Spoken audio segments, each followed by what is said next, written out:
Welcome, welcome. Welcome to my channel. My name is Emmy from Emmy Evolving. If this is your first time joining me, thank you for finding me. This is not your first time. Thank you for coming back. So right now we're going to be doing an empowerment tea party. Okay. All right. So we're going to be scrolling across the bottom of the screen where you can go ahead and purchase an expedited request. I have a whole bunch of different things available today, and we're going to have some fun, okay? And for those who are wondering, yes, the link is pinned in the comments for both Facebook and YouTube. So let's go ahead and play Number Wars. Let's just play Number Wars. Okay, let's pick one. La, la, la, la, la, la. How are you guys doing, by the way? I totally forgot what I was. I forgot what I was on my phone for. And just forgive me, okay? I'm trying to remain focused. Cardamom bread recipe. Okay, you guys, I'm sorry. I can't focus. Hold on. I'm sorry. I was looking through my notes and I saw recipes.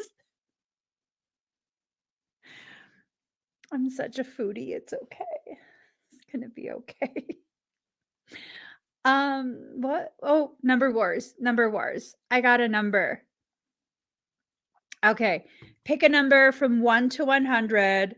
The first comment that I see that matches a number that I picked, you will win a Claire Tarot reading from me.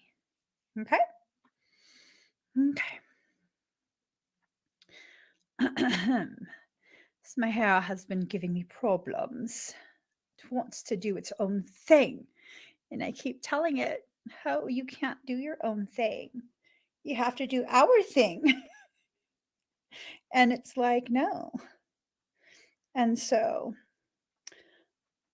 the days of wearing crown covers are upon us. My comments are stuck. Gosh tootin' darn it. It's gonna be okay. Let's see. It's crooked. All right. What is going on?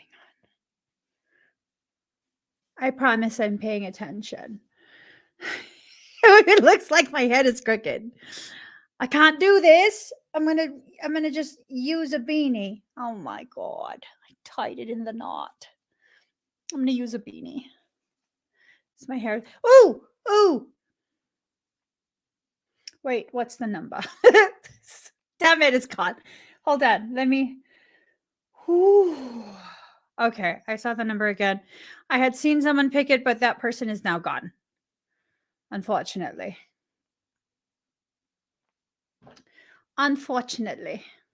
It'll come back up. I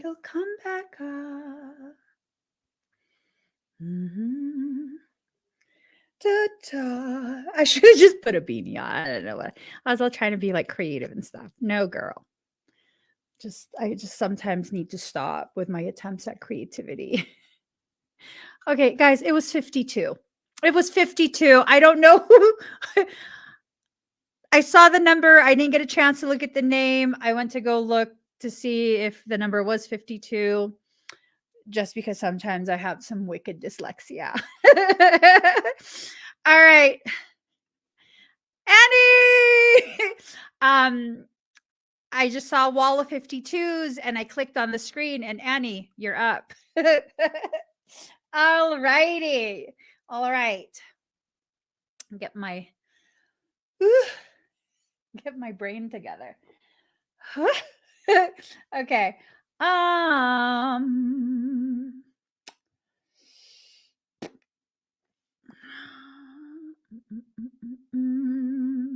I'm trying to figure out which deck I would like to pull from.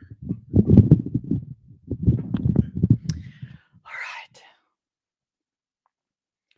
Let's go ahead and why don't I like this?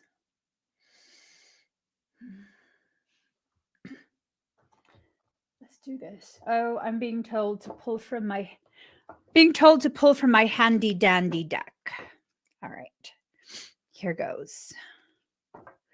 All right. Oh, this is going to be so difficult. I have cuts all over my fingers. It's just today is a day, I'm telling y'all. Today is a day. It's going to be a good day. The last, however many hours we have, it's going to be a good day. We're going to get through it. I know it. I'm sorry, Annie. I knew it. I knew this was a card that. All right. So, I think this is confirmation of the post that you made earlier today. I went ahead and I screenshotted it. Hold that. Let me find it. Let me see.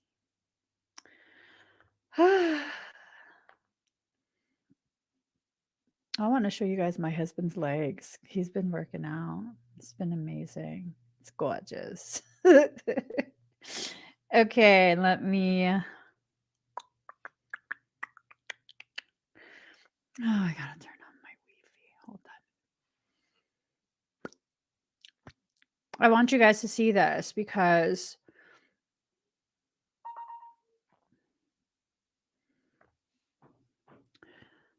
this is from Annie's Facebook post. And it ties into your screen, Annie, into your reading. All right. There we go. So she wrote, this year I'm becoming the one for myself. Everything I want and expect from the perfect partner, I will start to give to myself. I will observe myself closely, and every time I crave validation from the external world, I will turn my focus inward and sit with myself and ask myself what it is I really need. I'm done replaying my childhood woundings and repeating my dysfunctional patterns. I am done projecting my unrealistic expectations onto a partner. I am done unconsciously waiting for someone to make things right for me. I will make things right for me by becoming my own mother to my inner child and reparenting myself. I've been on that journey for some years now. This year it will be solidified, as within, so without. This year I am becoming the one. And I mean, that's just such a powerful, powerful, powerful declaration. It is so ridiculously powerful, the declaration that you made. And it's mirrored, basically validated from within you, outside of you. So the mirrored souls in reverse, right? And typically this card ties into partners. It ties into the concept of twins and all of that.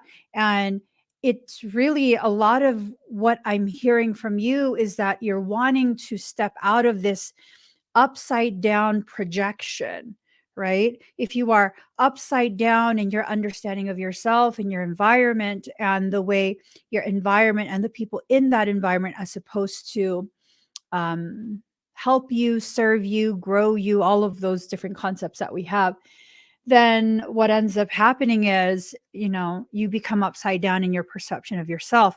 So this is the period where you need to write that back up and, look in the mirror inside, which is already what you're doing. It's already what you're doing. Your next card, the compassion card in reverse.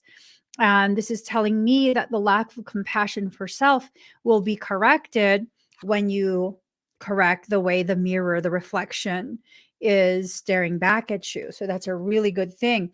And what's going to lead you through that journey are your emotions, because you're developing a level of emotional maturity that's necessary for this type of work. It is a very intense type of work. It's not something for someone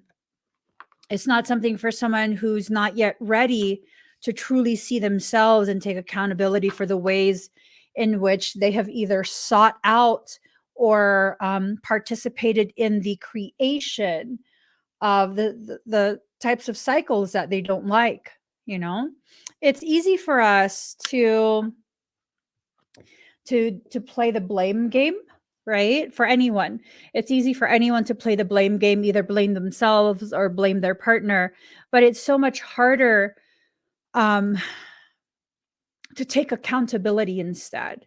Accountability is so different from blame because it has nothing to do with negativity and has everything to do with recognizing the type of power you wield, and if you're wielding your power responsibly in your interactions with others, as well as in your, especially with your interactions within yourself, right? So you're doing beautifully, Annie, and I think this is a confirmation that maybe you've been looking for, this confirmation that this is the right step, that it is now time for you to focus on your growth, your personal healing, the healing of the wound, so that you're no longer seeking any mirrored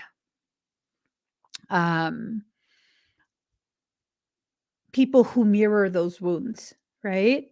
So you're on the right track and you're doing beautifully. Thank you, Annie. Okay. So, yeah,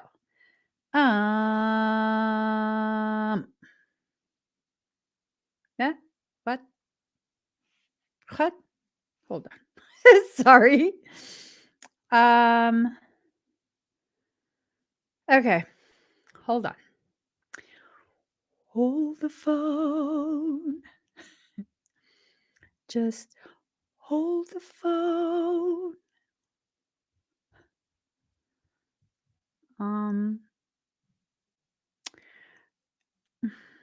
Okay. You're welcome for the confirmation. Okay, guys, let's go ahead and pick another number for number words.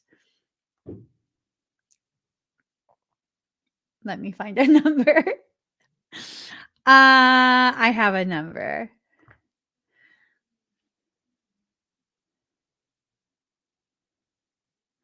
Okay. Pick a number from 1 to 100. The first comment that I see that matches the number that I just randomly selected. You'll win a reading from me. Ooh, you guys are just fast on the draw. Bum, bum, bum, bum. Da, da, da, da, da. Oh, happy day. Oh, happy day. Oh, happy. Congratulations, Miss Meliss. Oh, happy day. When Jesus washed. When Jesus washed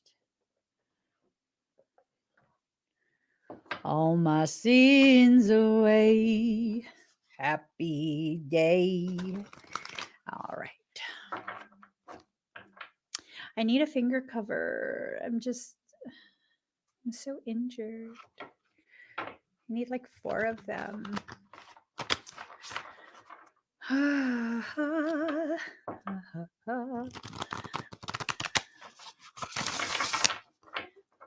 Ew. Ew. I just felt. Not towards you, Miss Meliss. Not towards you. Oh.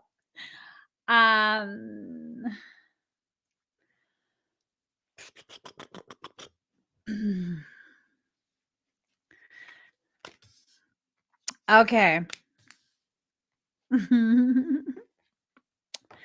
This could totally be me and you, but you refuse to get on a unicorn, Pegasus, magical motherfucker, buck naked with me. This could still be me and you. Okay. Card number 5. First, clear out the old. It's time to really purge out a lot of the different things that, old stuff. Old stuff, old stuff. Whatever the key is, it's attached to your blindfold. If you take your blindfold off, you'll be able to unlock whatever the conversation that is that needs to be, that opens up your heart. I think there's something that has greatly eluded you for some time now. Not too sure what it is.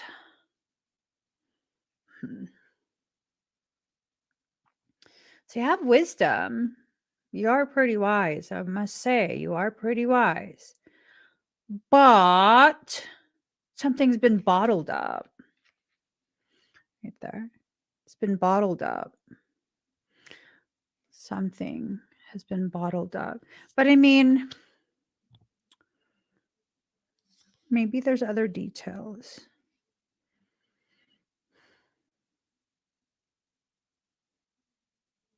See, it's like there's some type of soul-based promise that was made for a while now. But if you look right here, right at the tip of my finger, it looks like there's a snake trying to enter that hallowed ground.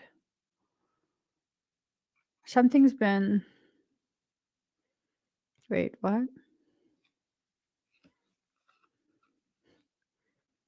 Ew, there's a face in the trees. What the fuck is watching you? Okay. That's too much. That's too much. That's too much. Something's watching you. Kick its ass, you know how.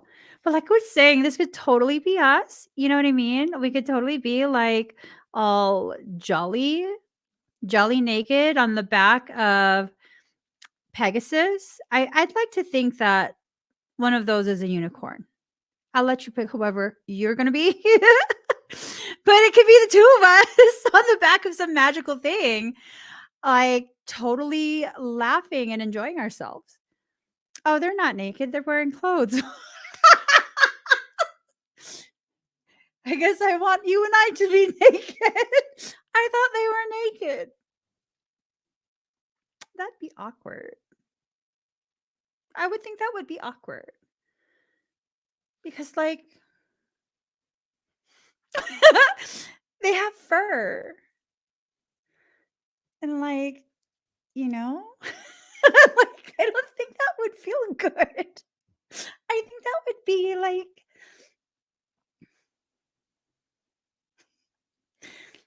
ew. Like, I wouldn't want that. I mean, I don't know, but I think maybe some stuff has just gotten too, like, intense. And there's some laughter that needs to re-enter into your life. I'm wondering if what's going to re-enter into your life, what's going to cause the laughter and the fun is when, no, this one, when this gets unlocked. Because remember, it's leading to the heart, right? It's needing to be unlocked. 4 cards came out for you. Be true to your heart. Ooh, they're calling you out.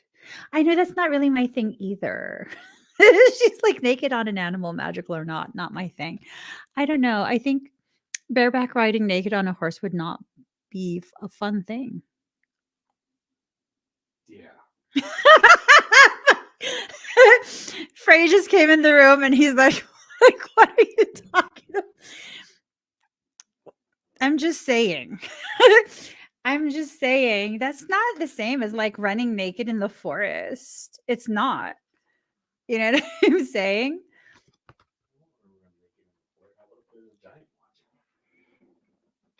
Watching me run naked in the forest? A giant? I mean, I don't know. This is Miss Melissa's reading, not mine. Be true to your heart, but it's in reverse. So it's this thing of like, you know, are you not really letting yourself fully be aware of what it is you want the most, right? Are you filling up your time or your space? I hear the word trinkets, with trinkets, like trinket type love, trinket type stuff. I'm not sure. No, I wouldn't do that either. Maybe topless, but nothing more.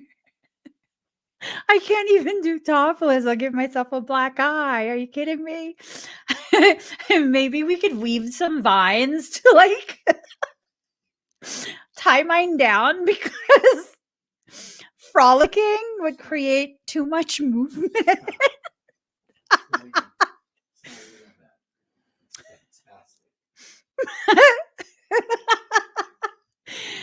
Woo.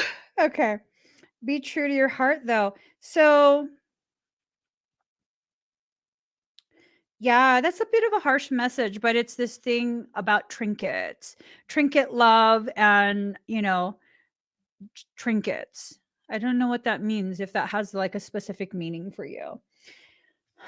You have to be careful because this right here, this heart of yours, is a potential gateway. So you got to be careful about who you let in. Bugs in the forest. We're going to need some cuddle duds. Base layer cuddle duds. And on top of the cuddle duds, I'm going to need fleece lined men's cargo pants because they have real pockets. I'm also going to need a long sleeve. Wait, first, we're going to need a tank top under a shirt, under a sweatshirt.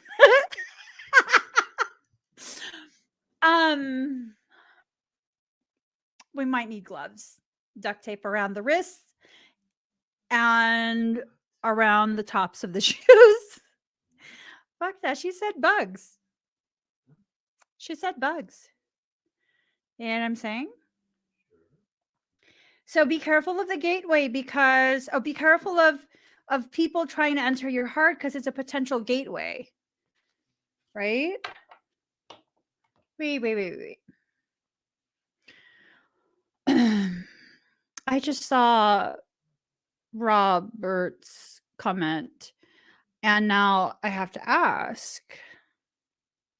Oh, I would have been able to show you 2 tank tops, but I took one off. I'm saying. Anyways, I saw Rob's comment and now I kind of have to wonder, are you still in contact with Rob? Because now my question to you, Miss Meliss, is, does it resonate if I say that there is a very huge potentiality that Rob might suddenly become a Trojan? Sporadically. So I don't get a sense that he has to be cut off. Do you know where my coffee went? Oh, yeah, I know where it is. Can you pour it in a different container and steam it? Can you re-steam it and add some almond milk? Yeah. No, not Mr. E. Not Mr. E. She knows someone named Rob. I saw someone else's comment up above named Robert, and so her Rob came to mind. So be careful of your Rob, Miss Meliss. He might randomly be used as a Trojan. I don't know why that comes to mind. Right, that's why. Like, okay, so she says, no, not really. I'm in a place where I know what I know and want and what I want. Like, I'm wondering if this reading is really about trying to create some type of instability, like seed that. Because it's kind of like, yeah, you're not in denial of anything. You don't strike me as someone that is trying to create some type of fairy tale story at the cost of your peace, at the cost of, you know, any other important aspect of your life. You're like you're you're as Aquarius as it gets, yo. I'm serious.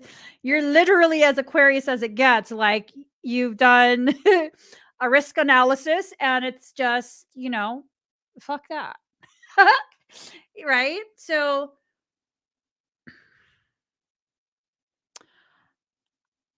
I am kind of getting this sense of something is going to try, something is definitely going to try. And I kind of feel like your history with Rob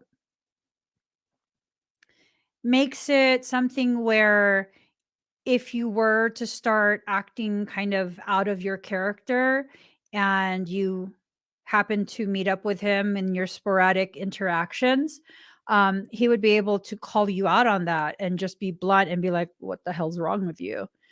Because why would he need to be pushed away? He hasn't been able to do anything in regards to like really, I don't know, control you, motivate you to do what he wants, or you know what I mean? I don't think he has that effect on you at all. I'm not sure. That feels kind of iffy. That whole reading feels iffy. It feels like, oh, what movie are you talking about? It feels like something is trying to seed some type of questions about your ability to remain stable within your environment. I don't know. For as long as I've known you, for like years now, and you're in the live streams quite often, I've never witnessed you be the unstable one. You just, no, like at all, ever. Let the right one in. It's a budget vampire. I've never even heard of it. I don't watch too many movies. Yeah, I've never heard of it. But you know what? Have I watched that before? Hold on. I might have. Hold on. Let the right one in. Let the right one in. Oh, no, I haven't. There was this like 80s or 90s vampire movie, and it was the most obnoxious one. What is this one about?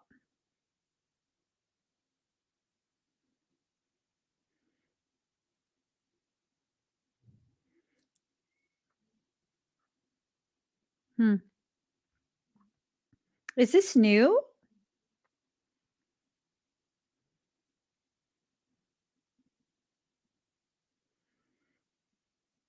Oh, 2008.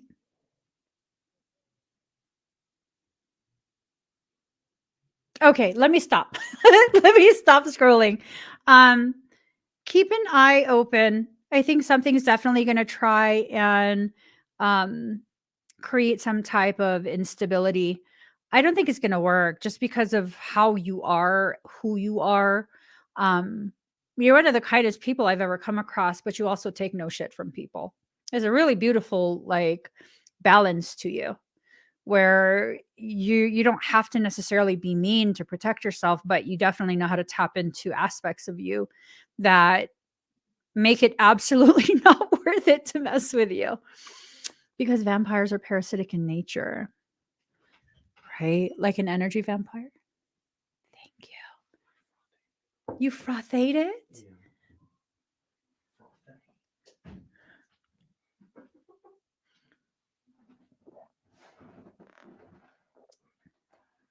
That's good stuff.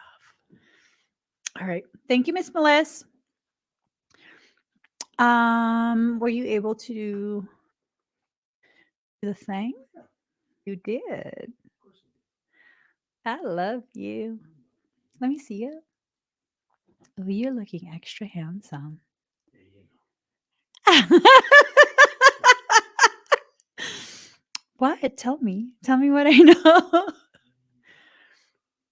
Look at me again. Yeah, you're looking extra handsome.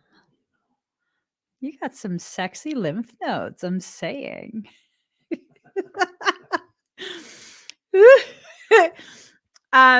So been doing a lot of lymphatic work on my husband.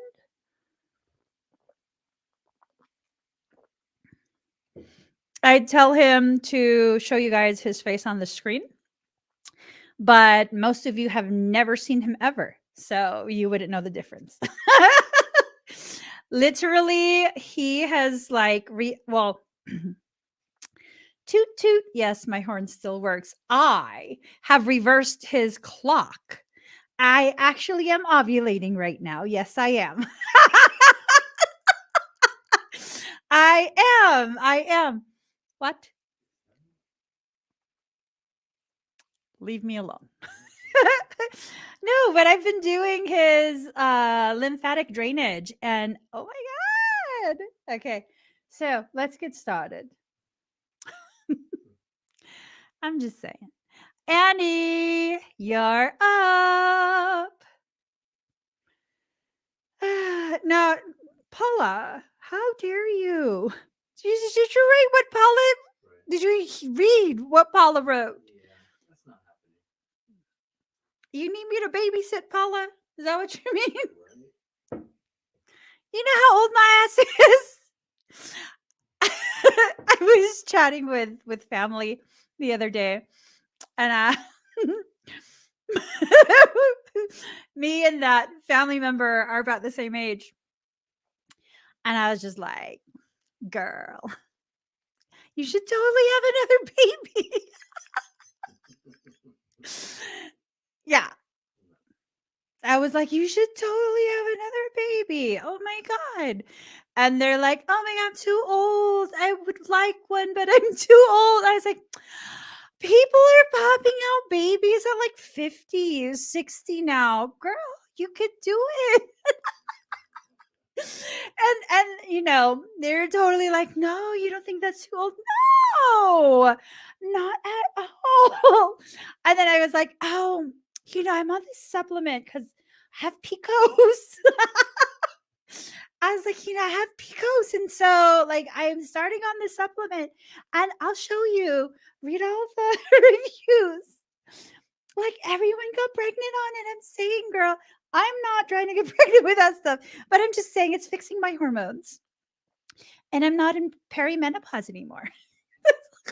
This is totally TMI. And she's like, really? And I was like, yeah, I'll show it to you. She goes, you don't think we're too old? I'm like, oh, I said, you not too old.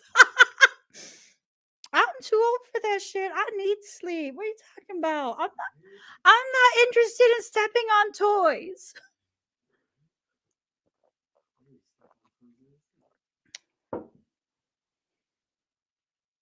Joy's whole ass be leaving her toys everywhere. I step on it.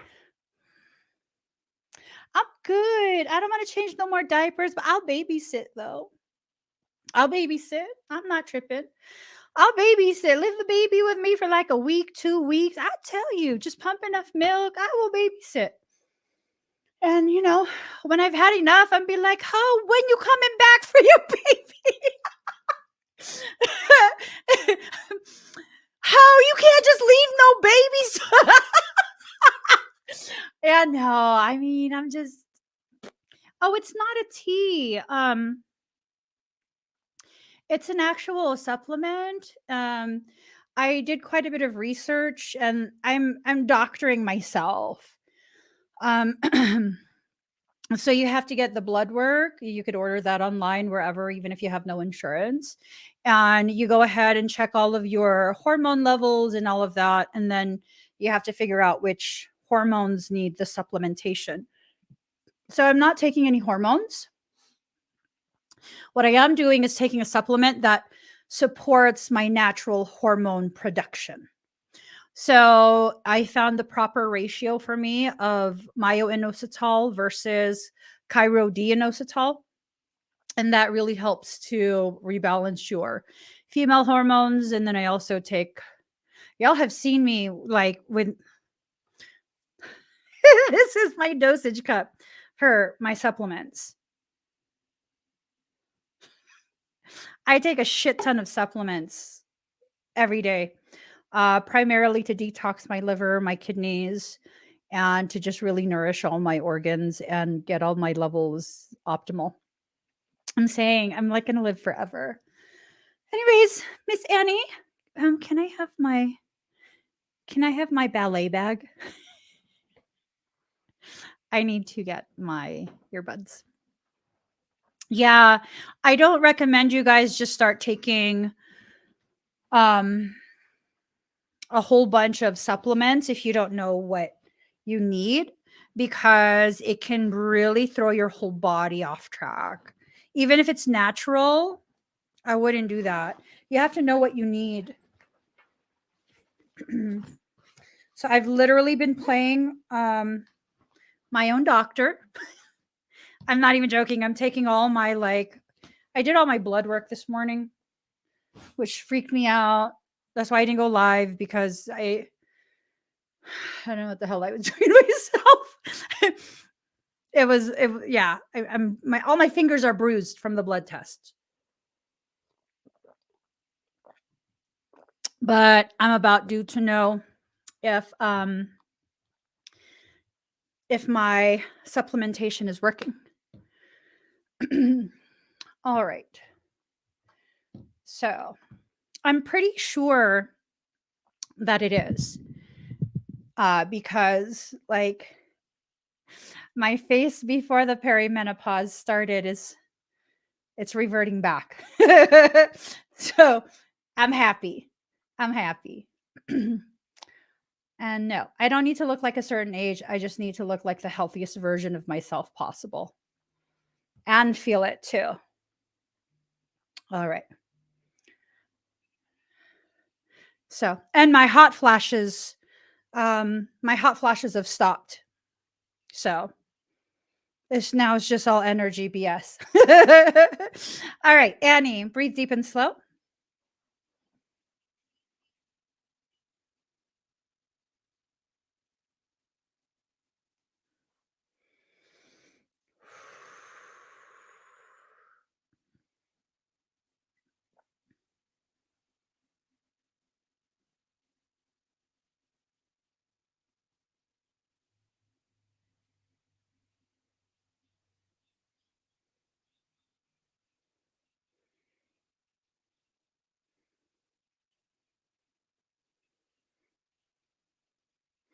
Has your stomach been feeling weird? Not super bad, but just weird, mild queasy, almost like bubble guts.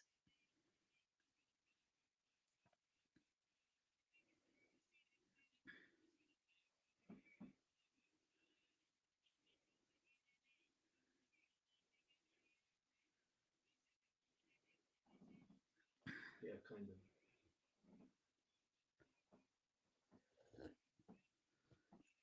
Yeah, kind of. What? She answered you, yeah, kind of. You know I have a lag, right? Like that.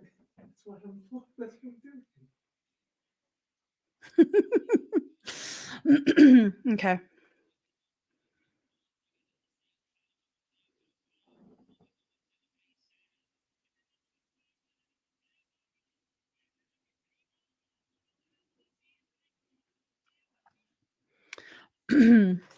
Breathe deep and slow.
K33CP, start to charge up.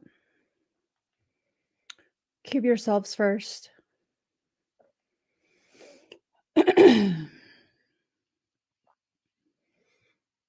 There is an uninvited energy.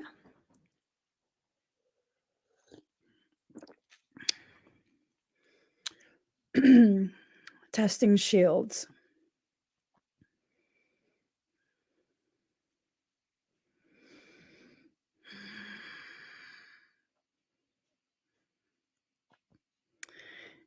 Good. K33CP, take it close to donut levels.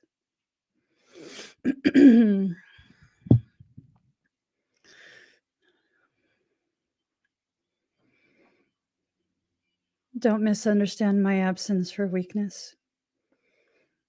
I haven't been absent from live streams because I'm weak, and I sit at the head of academy and I train people how to fuck shit up. I will only advise you once. Leave my live stream right now. You touch one of my student shields, you're gonna get fucked up.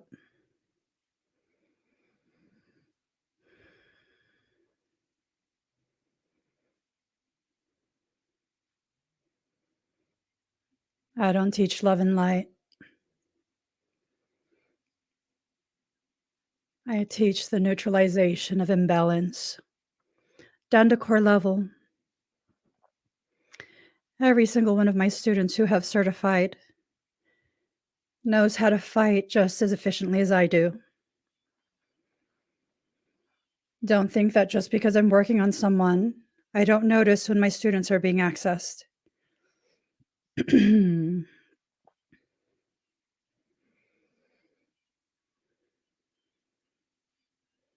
I still feel you in the live stream. If you think I don't know who you are, you're very mistaken. Here's one thing about me. Never try and fuck with someone that I claim as a student or as family. I'm incapable of forgiveness. And you don't want me to take my childhood out on you. Mm-hmm. So,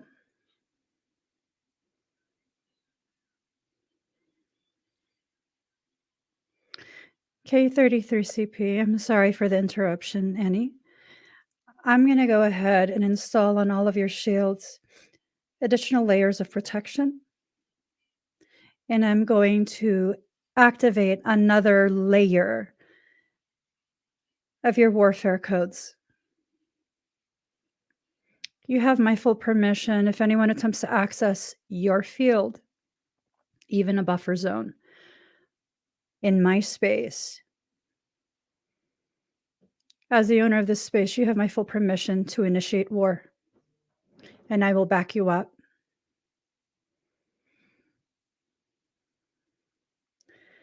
Breathe deep and slow.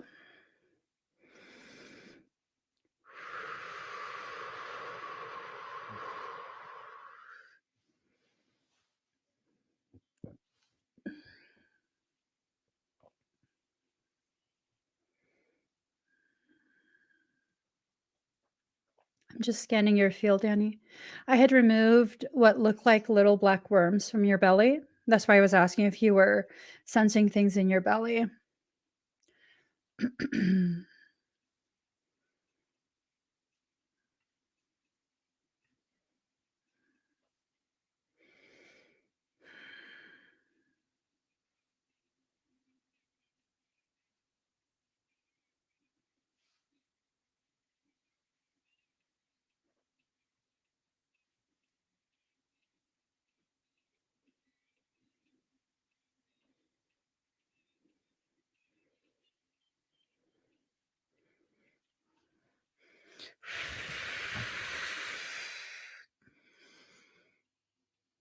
Okay. How do you feel, Annie?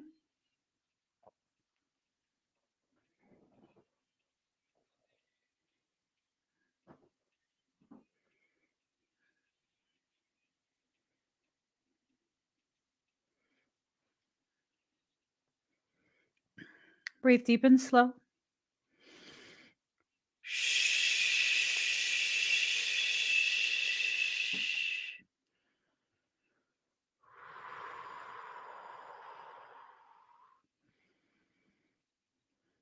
Better?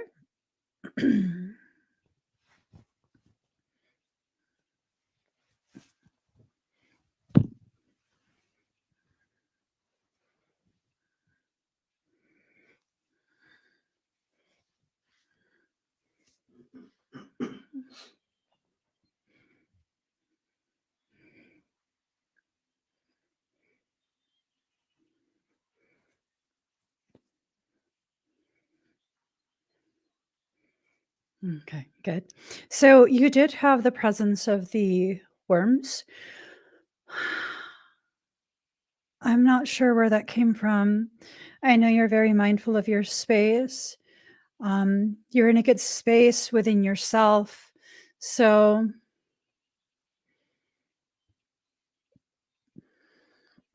the black worms were something parasitic. And I had to remove that and correct the root chakra, the solar plexus, and especially the sacral. They were coming from the sacral chakra and they were spreading down to the root and going up to your solar plexus. So, yeah. There was also adjustments that needed to be made to your kundalini. Do you have any dizziness?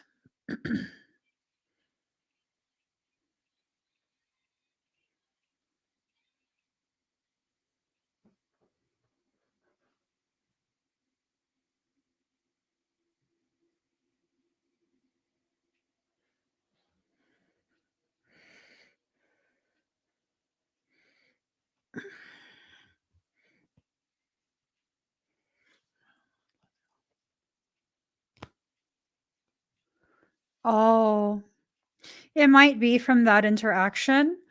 Um, but I mean, I kind of hesitate to blame someone. We don't know for sure. That would be speculation on both our ends. But if that's the first thing that popped in your head, um, there's a potentiality that's probably where it came from.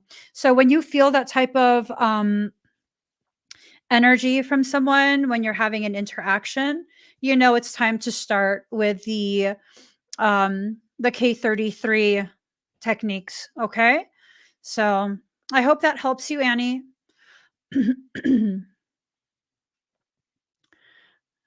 Divine Blue, are you here?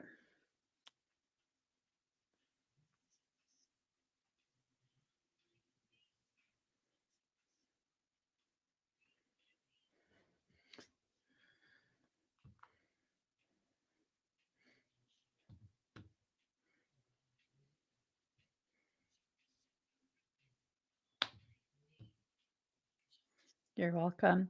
Hi, Divine Blue. Uh, ooh, I knew it. Case is almost in. Okay, Divine Blue. Breathe deep and slow.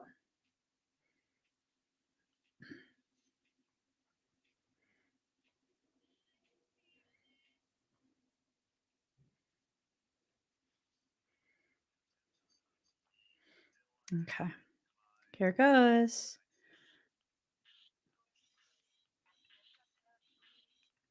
And just so disclaimer, next time someone tries to access anyone's field during my live stream, and this is intentional, it's not a mistake, there will be a correction immediately. I won't even say anything. And that correction, it will wreck your entire system. And no one can fix that but me. You'll have to book a session and wait the 3 months. All right, Divine Blue.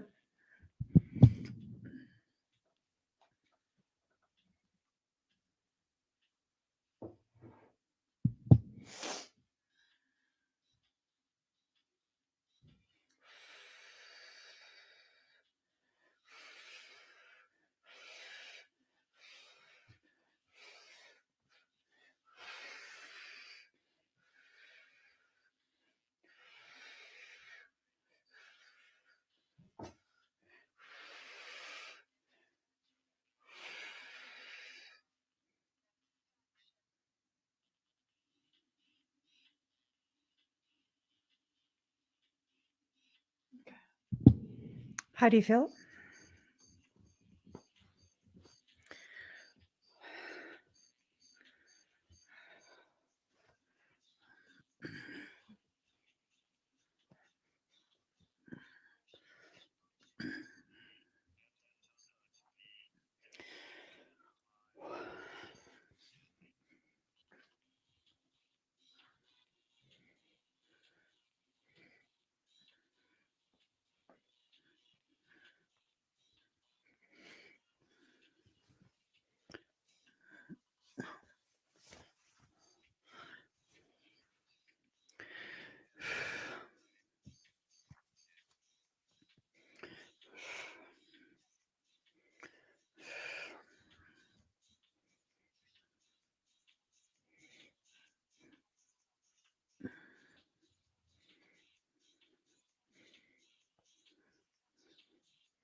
Okay.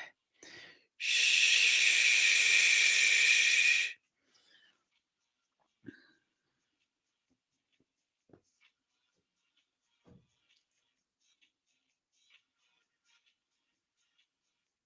All right. Does your head feel better?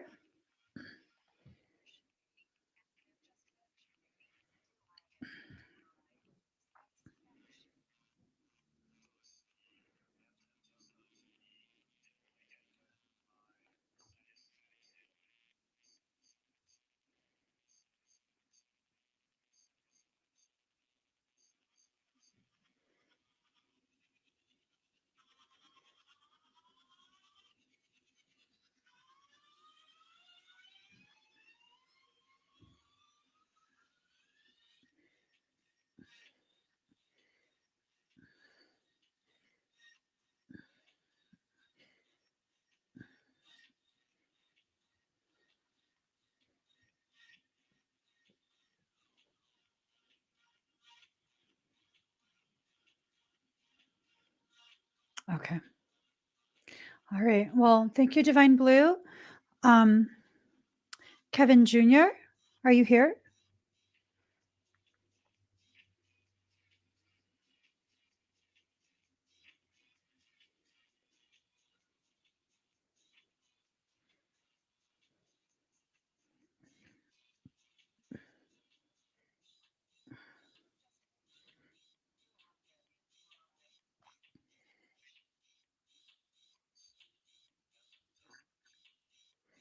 All right.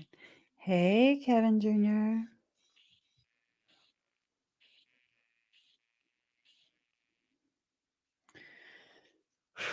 All right.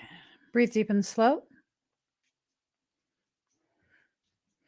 You're welcome.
We're flowing through a tunnel made of liquid light, full of rainbows.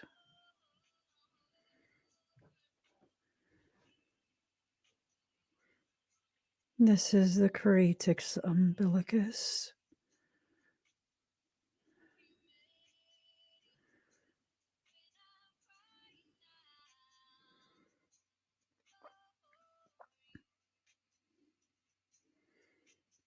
We're being brought to a space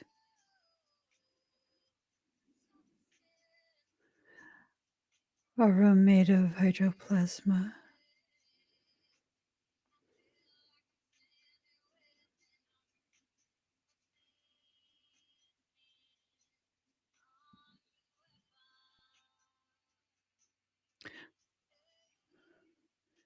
It's one huge, like, screening room. There's snippets, so many, like short movies playing on screens.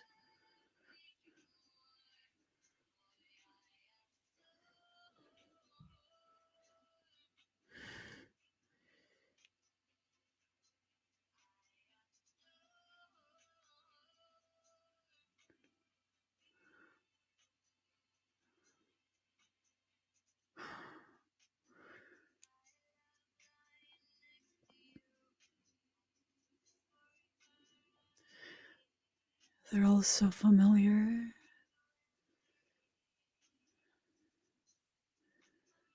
We're being pulled back through the tube. The umbilicus has lost its color. Rather than flowing through, we're being pulled.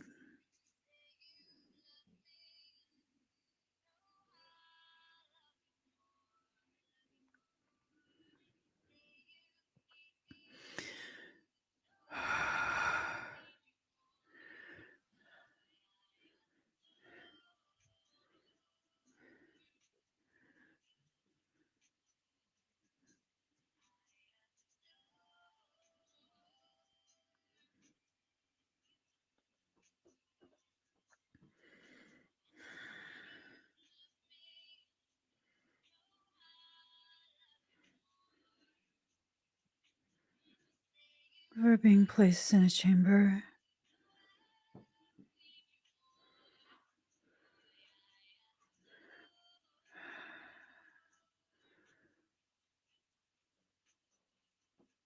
I don't understand.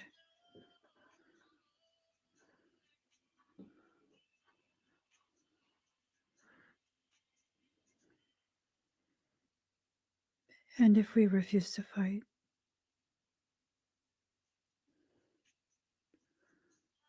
what are the consequences?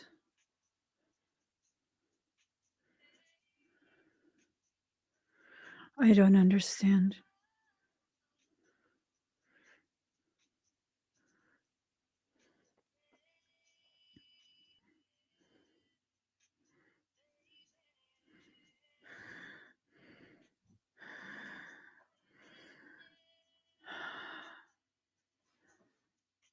If we refuse to fight,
home.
How do you feel?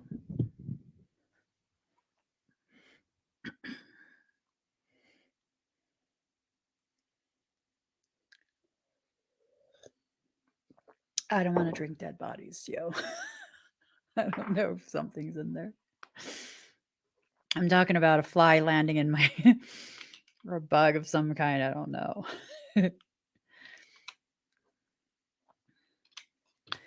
No, I love you more.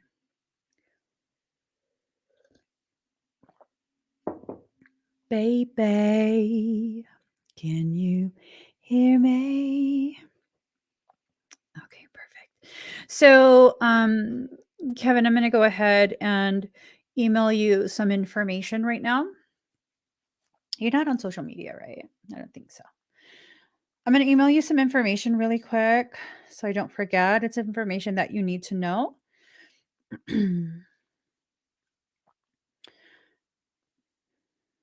Cause I'm crying now for you. I'm scared, oh, so scared. Do do do do do do.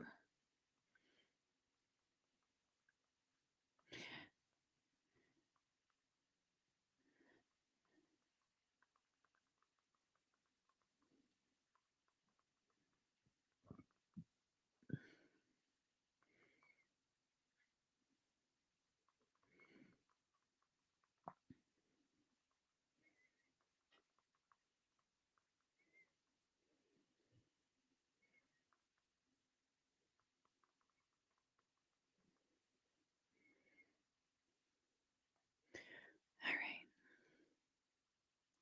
Do do do do do do do do do do do do. Man, armed with weapons. Hey, oh, so scared. Okay, how do you feel now?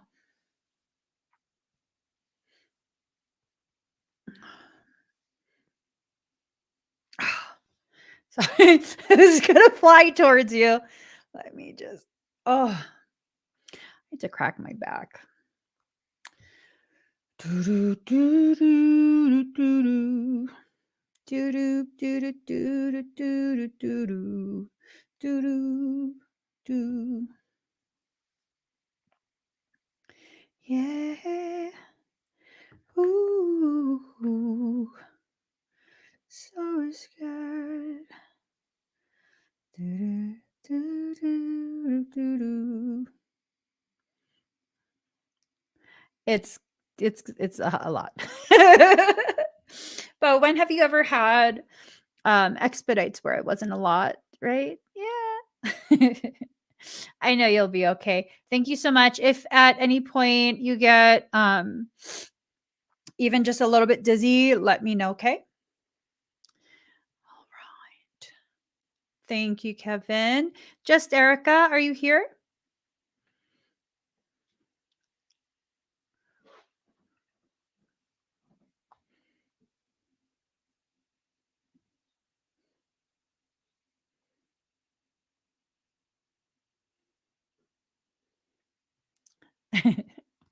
You're welcome. Yeah, no, but this is a lot of frequency. Just Erica, is there something in particular you'd like for me to scan or you want a general scan?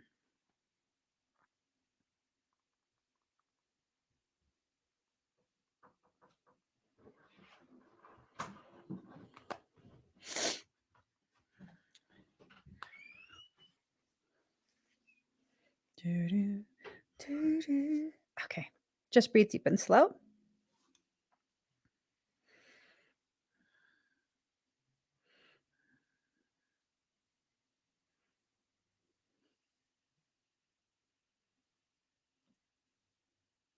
Have you been feeling a weird sensation in your low back? Nothing painful, but just like a weird sensation, like a weird tickly feel or just some oddness in the low back.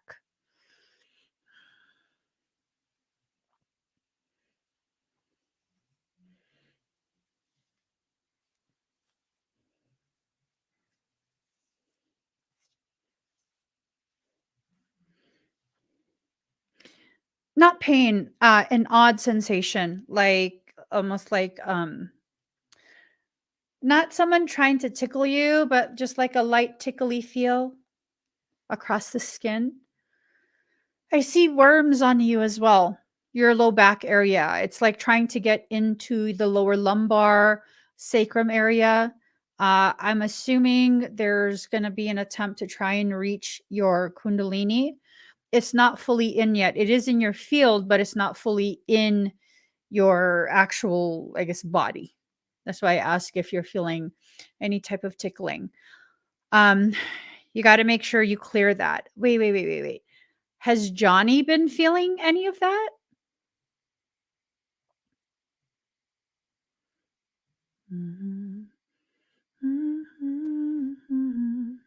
Because it just dawned on me, what if it's not you? What if it's Johnny?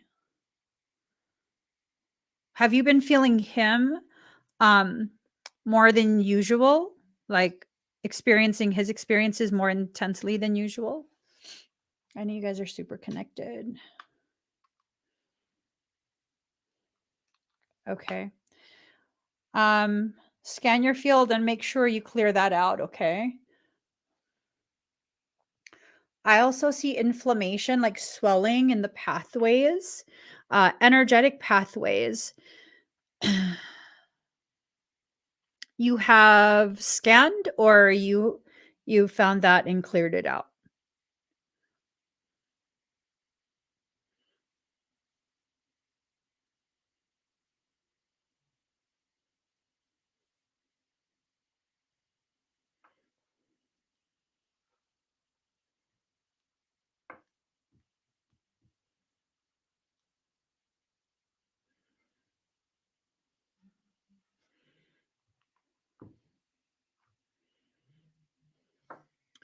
Um,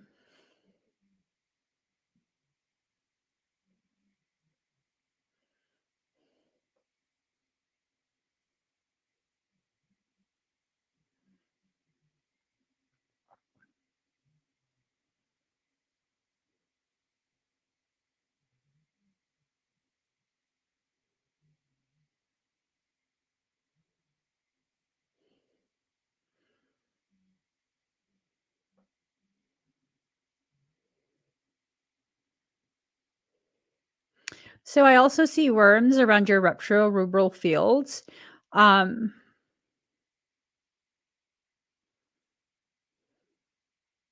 something is really trying hard to kind of disable your sense of what is going on.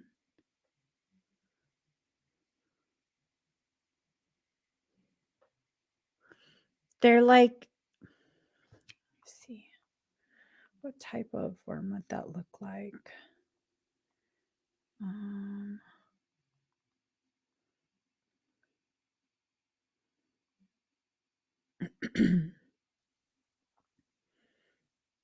yeah, like pinworms.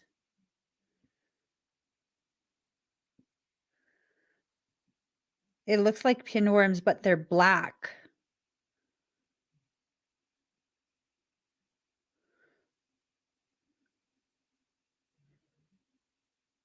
Oh, wait. Very similar to this. Very similar to that. So,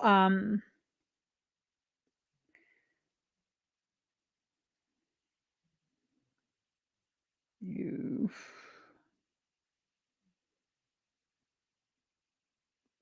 this is I looked up the wrong thing. That's hella nasty. Um, what did I ask? What do you mean by I have? You have what?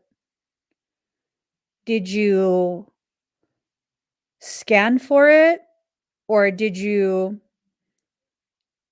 detect it and already clear it out?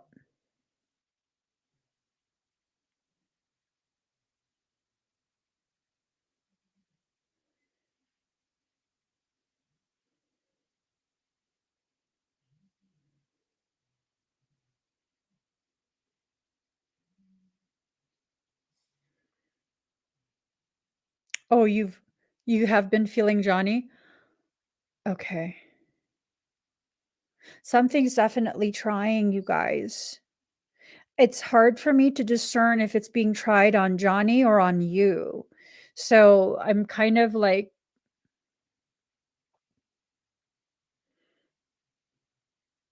I'm testing to see which one of you. I think it's more on Johnny than you. Um, your energy is a lot warmer, like heat, and his energy is more cold, and I'm suddenly super cold. So it's probably Johnny. But I mean, it doesn't matter because if they access Johnny, they're accessing you as well, right? Ooh. I got to put my socks back on too. What the heck? Yeah, I'm suddenly so cold. I was like, okay.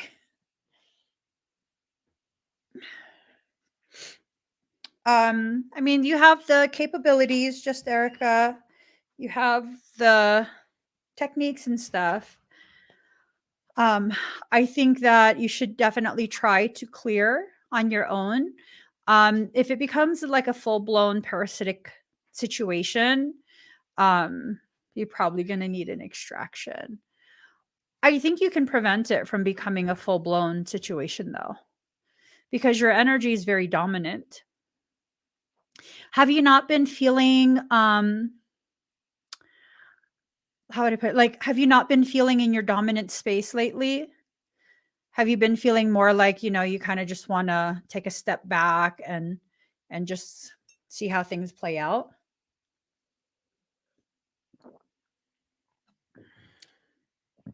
Excuse me.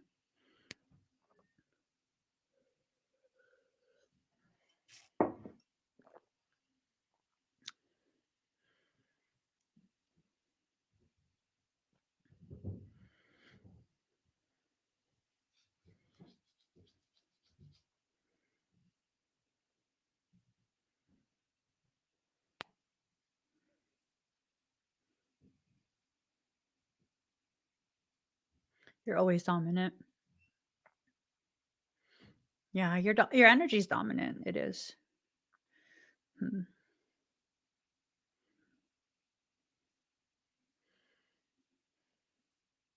I think you can at least try. I think you should at least try. Try. I think you'll be able to do it because right now they're just worms, unless this is going to develop into something full blown um, parasitic where the worms are in some type of gestational stage. That's nasty. I hate parasites. Just the thought of it is nasty. I haven't seen worms like this. I, yeah, I haven't seen worms like this. It's just in your field right now. So kind of like an analogy is it's on your lawn, but it's not inside your house yet, right? If you see a roach on your lawn, is it just passing by? Is it coming from the neighbors? You know what I mean? Because you haven't seen any inside the house, right? If you deal with all the roaches outside of the house first and don't give them an opportunity to come in, then they're not going to come in. You won't have a roach issue. You won't have a full on parasitic situation. So, hmm. Shedding, unloading. Um, I'm hearing field loading and unloading is occurring, and that Johnny's being exposed to it. I don't know if it's maybe like a coworker, um, maybe a friend or something has a parasitic issue. Um, the worms, they don't look like they're capable of drilling, but I don't know. They definitely look like they're in a larva state. So my gut feeling is that this is another hybridization of 2M. because I'm so grossed out by it. I'm just so grossed out by it. My gut feeling is that it's another hybridization of 2M, and they've lessened their coding concentration, and so it's a more dominant. The energy is more dominant or more concentrated for whatever they hybridize themselves with. So, God, that's going to be another wave of Lord knows what. I'm just so over parasites. It's ridiculous. Ridiculous. All right. But just Erica, let me know if it's something that becomes a little more than what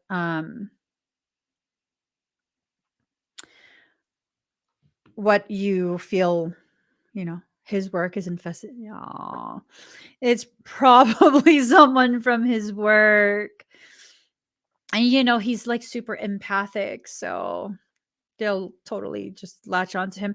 But he hasn't really had an issue with the work stuff, entering into his field. I think it's because of all of the different fluctuations in the collective energy, planetary grid, all of that.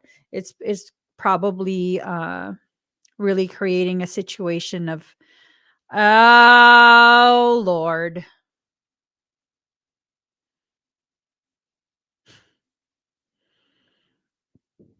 Okay. So a while back, remember when someone was challenging trying to access Johnny's energy during a live stream? The sense is whoever that person who was doing this was like infested with, that same being is now trying again to access Johnny. So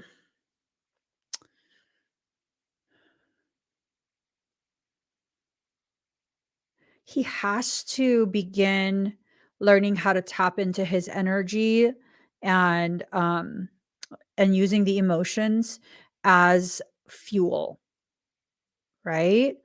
He would excel at like chaos magic type applications where he's allowing his emotional state to be the very fuel to drive all of his clearing. That would be really good for him.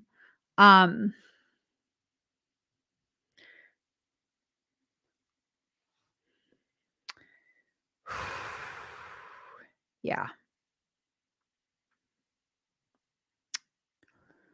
That's definitely going to be an issue if he's consistently tested, and then on top of that, he works in a highly infested space.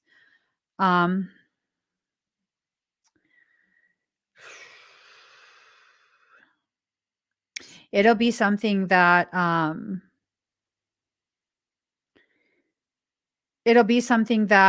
is not good, because what they're trying to access is you, and he's kind of like the first defense, right?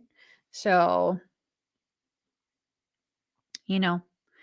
make sure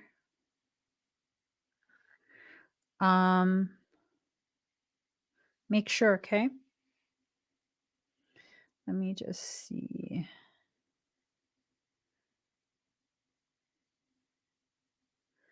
I don't want that. No. My goodness. All right. So thank you, just Erica. All right, Moonrock. Boo, boo, boo.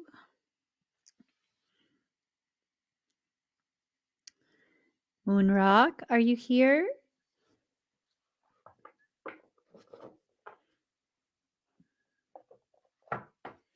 Doo-doo-doo-doo. I'm just a girl in the world. That's all that you'll let me be.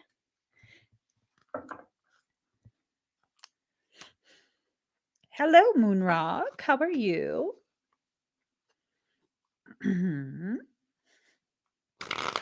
Let's go ahead. All right. Ooh. Thumping, thumping. Mm.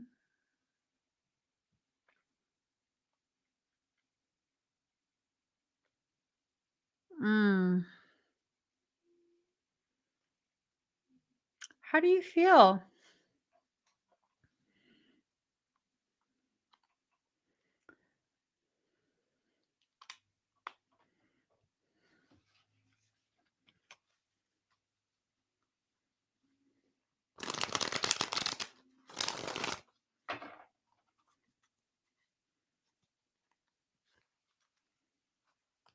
You good? All right. You wanted a my God. All the cards are falling out. You want a general reading?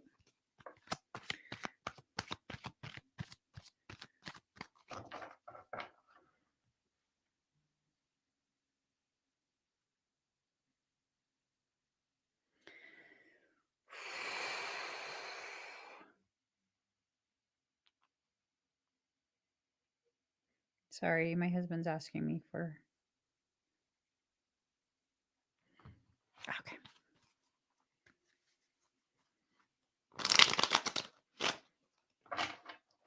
Here goes. 1, 2, 3. Okay. It feels like something's trying you. God, what is going on? Okay. Let's see. Here goes. 2 of staves in reverse. Sadness, trouble, restraint caused by others, loss of faith, and surprise. So something is definitely trying you. Is a sense that I am getting. So restraint caused by others.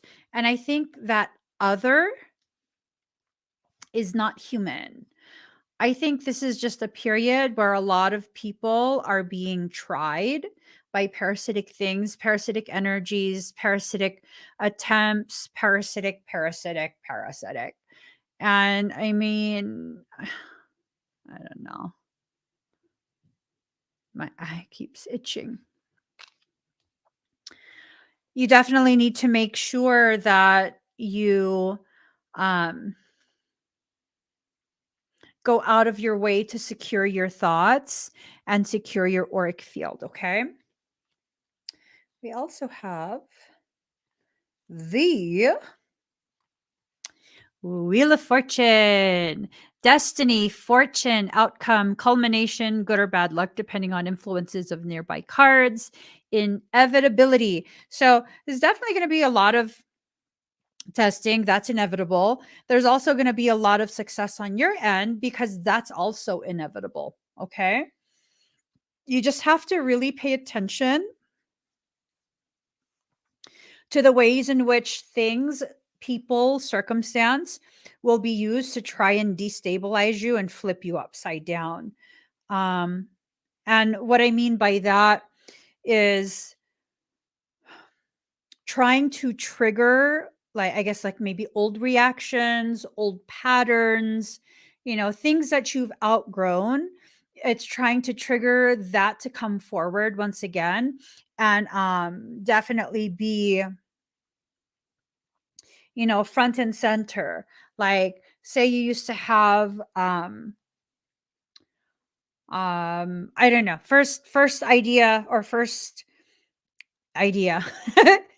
If you used to have trust issues, right? Struggles with trusting, um suddenly, and you've made all this progress, you're feeling like, okay, I'm learning not just to trust blindly, but that if I observe people long enough, they'll show me their true intentions, who they really are. And so I don't have to just be so quick to feel like everyone is against me, or whatever people feel. And then you've done that work, and now suddenly you're feeling like, oh, I can't trust anyone. kind of like that. I don't know that it has to do with trust, though. I'm not being shown exactly what it is. And I think it's probably because if you are not told exactly what it is, then that kind of puts you in a situation where you need to go out of your way to assess pretty much every aspect of yourself, um, your perception, and that way you can take better inventory of the things that might be used. I think many, many, many people are going to be tried by parasitic things. Yeah, for the next few weeks, I definitely feel that there's an uptick. Okay. Yeah, extra awareness is super crucial. So then we have your final card. 10 of Cups in reverse. Loss of friendship, unhappiness, family quarrel, pettiness, rage, difference of opinion. I'm wondering if oops. I'm wondering if this is kind of like what suddenly pops in my head is like the old life and the new life or your current life, and people part of your old life are starting to, I don't know, it's kind of like starting to come forward like, hey, you never keep in touch anymore, you never this, you never that. um, I don't know,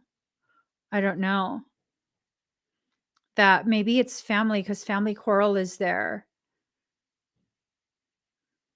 Home, joy, pleasure, peace, love, contentment, good family, honor, esteem, virtue. Let's see. He's shown juggling bowls is a legendary figure whose power over evil demons protects people from harm. Okay, so the image is of Chung Kui, and he's shown juggling bowls. And that Chung, Mr. Chung over here, is a legendary figure whose power over evil demons protects people from harm. So I'm wondering, is this like a family? Like your family is feeling the full effects of your absence, and you've kind of served as the buffer, right? What that means is like maybe you're the one, if like say your parents are arguing, instead of them arguing with each other, whichever parent is mad will start giving you attitude because you're the buffer. So um, now they don't have that buffer, and now they have to face each other, or like the buffer between the parent and the siblings, maybe a buffer for people in the office, right? Whatever company, like the corporation you were with, maybe they're realizing now how much effort you had put into the company, and you know, whatever replacement they got for you is just not cutting it at all. And so everything is messed up. So it's kind of like this thing of you and your capacity to juggle things for other people. Whoever didn't appreciate that, like they just, it's being very heavily felt. So this can be because the sense was it's from your past, right? Not your present. Um, yeah, I'm always holding up stuff for a lot of people, especially family. Yeah, I'm wondering if it has to do with family, with relatives, because um, kind of like the age range that you're at, that's when, the young adult tends to begin finding themselves, tends to assert more of their individuality, their autonomy, sovereignty.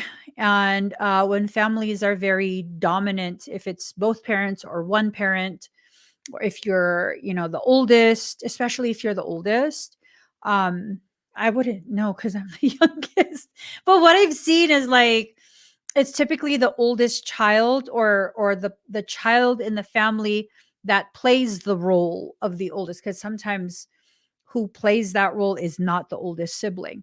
But I feel like you play that role, whether you're the oldest or not. You probably play that like second parent role, and you're serving as a buffer, and that's not there anymore. I don't know that it's your job though, to do that. So this is really a message of using discernment to know when you should insert yourself into things that um, are not a part of your day-to-day life, or because I mean, we can't really just abandon family. I don't feel like that's who you are either. But it's just kind of like knowing how far you should go, how deep you should get into whatever it is. Because I found that family has a tendency to not listen at all. You know, it's not very common for families to um, hear what the liberator child. I'm not going to call it the black sheep anymore. The liberator of the family. They have a tendency to really not be receptive to what the family liberator has to say. Simply because people get so comfortable in their toxic cycles that, the truth and healing becomes very offensive. They don't want to hear it. I think this is part of growing up and out of,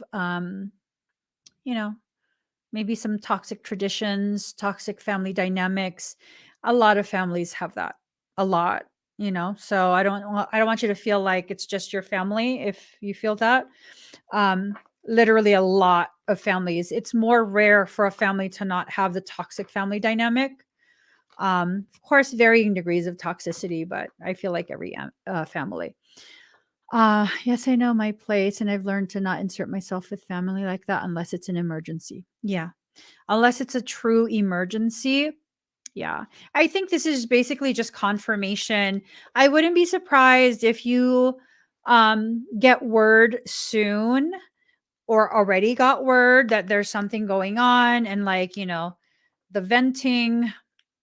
It usually starts with a family member venting, and then the venting becomes almost like you're not going to do anything. Like, I just told you what's happening and you don't care. And it's like, did you tell me to vent, or did you tell me because you're trying to suck me into it? Right? So it's hard, but like River said, you got this. You definitely got this. Okay. Thank you, Moonrock. Alrighty. Becca. Becca, Becca. Let's see. Shoo-doo-doop. Shoo-doo-doop, doo-doop, doo-doop. Shoo-doo-doo-doo-doop, doo-doo. Do-do-do-do-do. Becca, you're welcome. We were as one, babe, for one moment in time. Do-do-do-do-do-do. Hi, Becca. Did you, well, let me see. I think you put general. Yeah. That you will always be mine. Okay.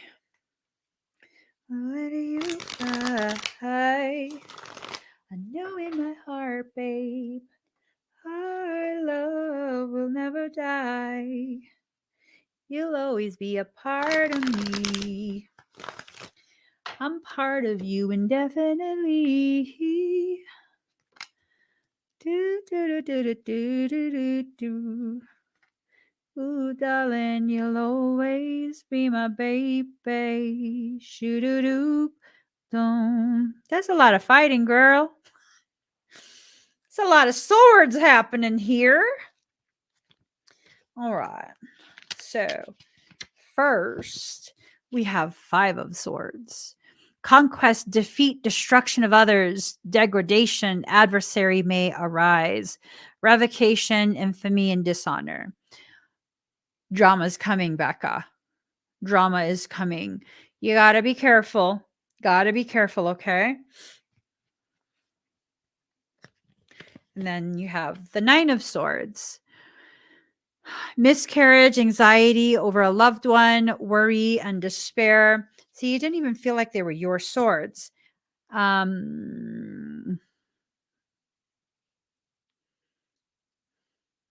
think it's one of your children's swords. I can't. I think it's your daughter. My immediate reaction was your son. Like, okay, so what is going on with him now? But then it was like I just feel like it's your daughter that there's gonna be stuff and it's gonna be hard.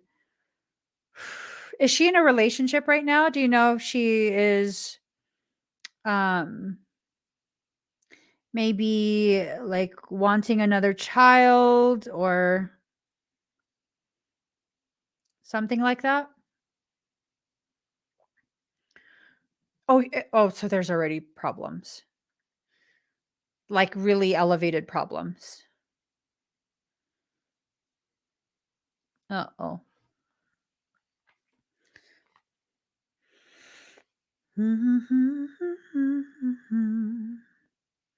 She do do do do do do. Do do do do do. Yeah. The Devil card in reverse, release from bondage, divorce, recognition of one's needs by another person, overcoming severe handicaps. So it's kind of like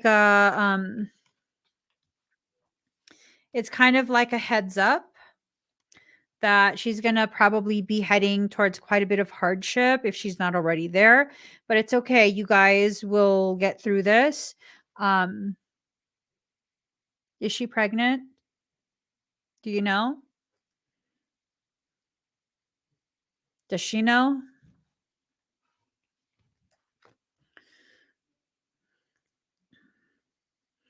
Because it might be it might involve a pregnancy. So, but of course, I could be wrong. I could be wrong. I could be wrong before you're like, no. I could be wrong. But she might be and not know it. I felt heavily about a pregnancy, and then it's talking about a miscarriage. So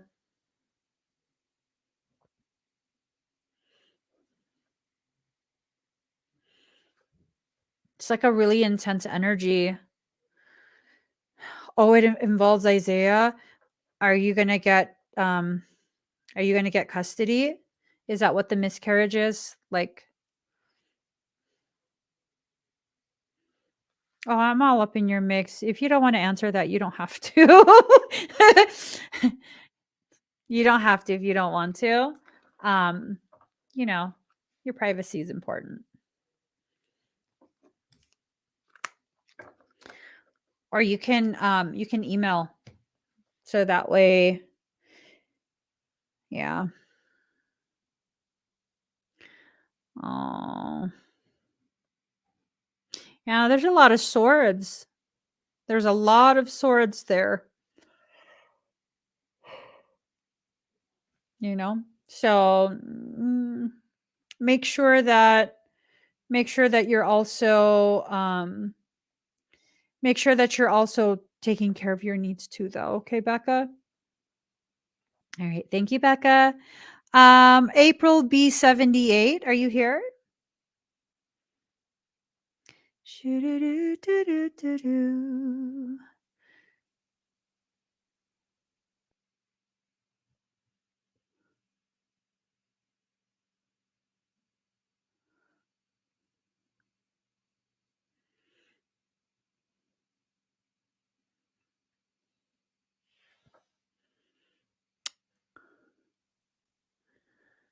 Oh, to take a Fed job. So that's the sense of the miscarriage. Like, it's going to be a huge blow to her ego. She's probably going to have a total shit fit over that. Because then it's like you're in her eyes. I mean, was she okay with it? Hi, April B. Sorry, Becca, I'm all up in your mix. Like, what'd she say? And then what happened? All right, April B. So let's see.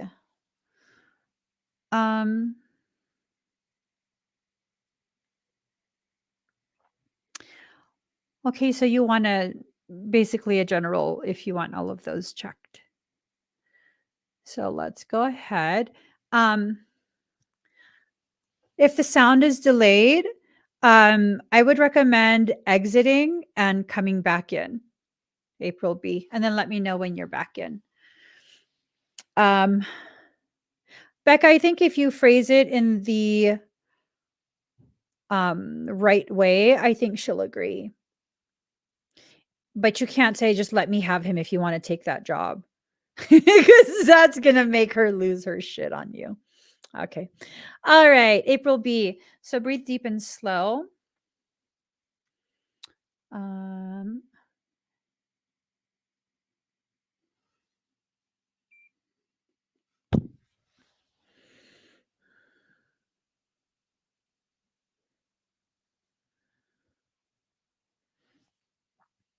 So immediately I see blockages on your left shoulder behind this area on the back part. I see blockage at the top of your throat. It's a lot of darkness, a lot of depletion of energy.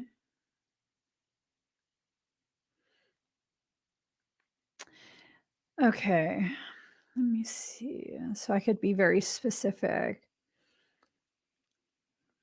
So the emotional and mental portions, those are both tied to traumas from childhood.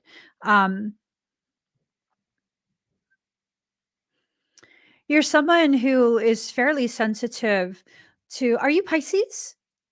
It's like a Piscean, energy about it.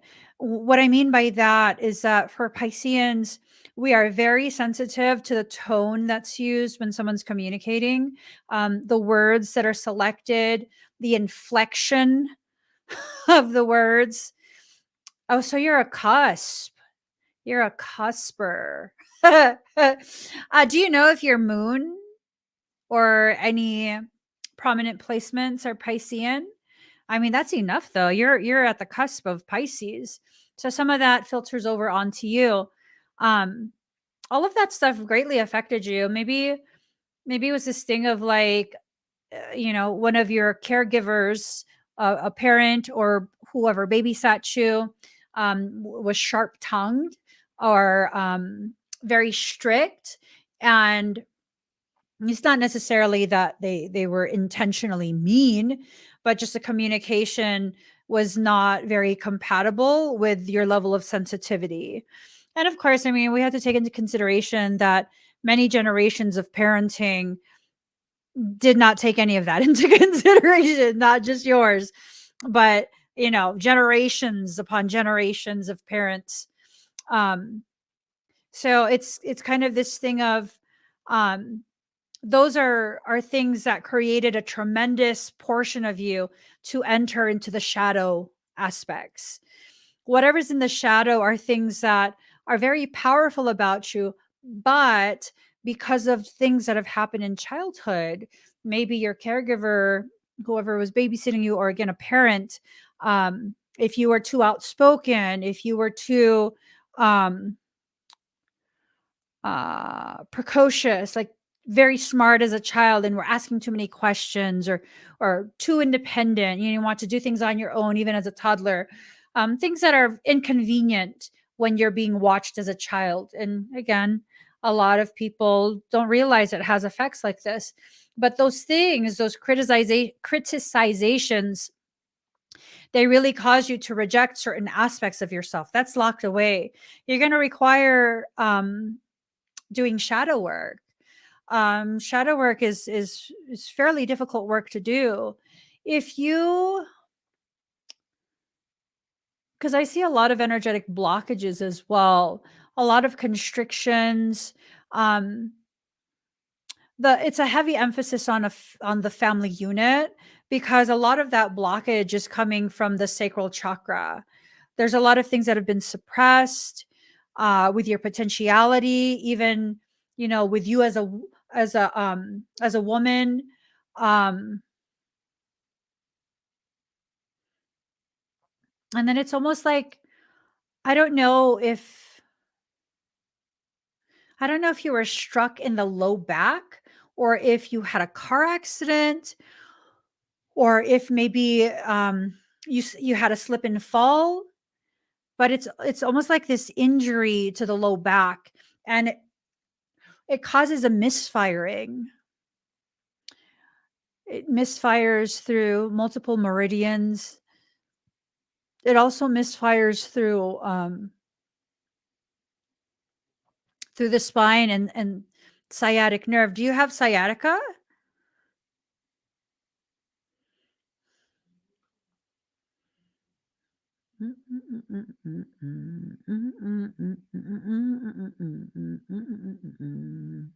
Keep it on the low.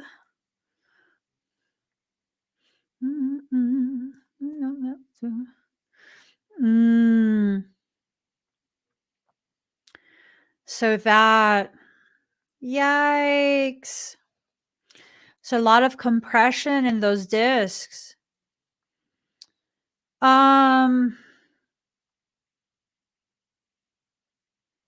You would definitely benefit from quite a bit of energetic work, but the energetic work will not stick if you stay in a very limited mindset. Um, oh dang. Yeah, I didn't want to say it, but it seemed like your body has been very has been put through the ringer, like a lot of injuries, significant ones. Um,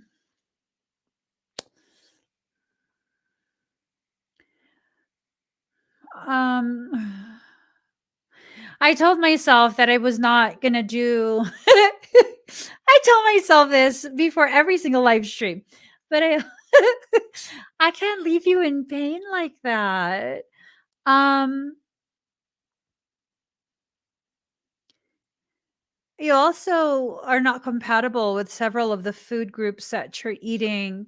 It's creating a lot of inflammation, issues with cholesterol, issues with diabetes. I think you're entering, if you're not already diabetic, you're entering into a pre-diabetic state. A lot of brain fog. You have systemic inflammation. You have a lot of systemic inflammation, you know? Um, yeah. Um, and then does it feel like just a dark cloud just follows you everywhere you go? Let me come over here. Oh, yikes. Okay. Uh totally makes sense. It totally makes sense because all the things that I'm seeing, it's like the attacking of the self. Autoimmune disease is the attacking of the self, right? Um, and that really stems from a lot of in your ear criticizing you. That plays together because for the diabetes, it's like you're consistently looking for the sweetness in life. um, and you're looking for an externalized sweetness because internally it's so like sour and salty. You have happy moments, but something always happens. Yeah. Yeah, and I don't feel like it's depression. I feel like it's a consistent weight and presence just always there. And sometimes it will flare up and create issues. And sometimes it's just present and you're able to have those moments where, the clouds break and the sun shines for a moment, right? Um gosh, there's just a lot that needs to be done. I would recommend a mentorship so that you could have all of that addressed. Um, that back issue is it's not just from the car accidents. This has a lot to do with the psoas muscle and spirituality. You could Google this information. The muscle is spelled PSOAS. Um,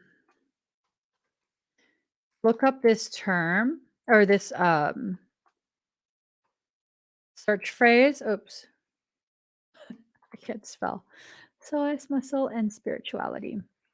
Look up this, um, and you'll see that it has a very true type of, um, well, not true. It has a very significant type of function. When you're not supported in your journey, when you feel like you're not supported, um, that muscle has a tendency to be severely affected. And people who have that struggle, the feeling of not being supported, being alone, no one understands, no one accepts you as you are, it tends to create a lot of back pain, back injury, non healing type things. And, yeah. And then you also said, let me see, you fractured your femur. That's a big deal. There's a lot of trauma stored in that femur, a lot. So if you're storing that trauma in that femur, your femurs produce your um, your new blood cells. The marrow, um, it's being produced in a trauma state, and so you know you definitely gonna you definitely gonna have that being what's circulating through you. Traumatized blood. I know all of this sounds hokey pokey, but um, you know, that's something that can and often leads to compounding of your health struggles. So you already have the autoimmune disease. It would not be too far fetched for you to develop another autoimmune condition. And again, you can look this up. People who have autoimmunity struggles, um, they typically have two or more. So, with that, I don't want what you develop next to be something like leukemia. That's a very real concern that I'm having for you right now. You have all of these different factors that factor in, which makes it a very ripe, energetic environment to develop a very catastrophic type of physiological illness. Um, I could be wrong. I could be somewhat inaccurate. I could be totally off the mark. Who knows? But it's important for you to go ahead and really get some of that support that you're needing. Support where you can feel actually heard. Oh, damn. And you're anemic too. Yeah. Yeah. You got a lot going on in your body. A lot. Your body is also extremely malnourished when it comes to nutrition. Um, you need like desiccated organs. You need that. You need like whole nutrition. You need the organ meats desiccated, not cooked in pill form. Um, it's like your body is starving.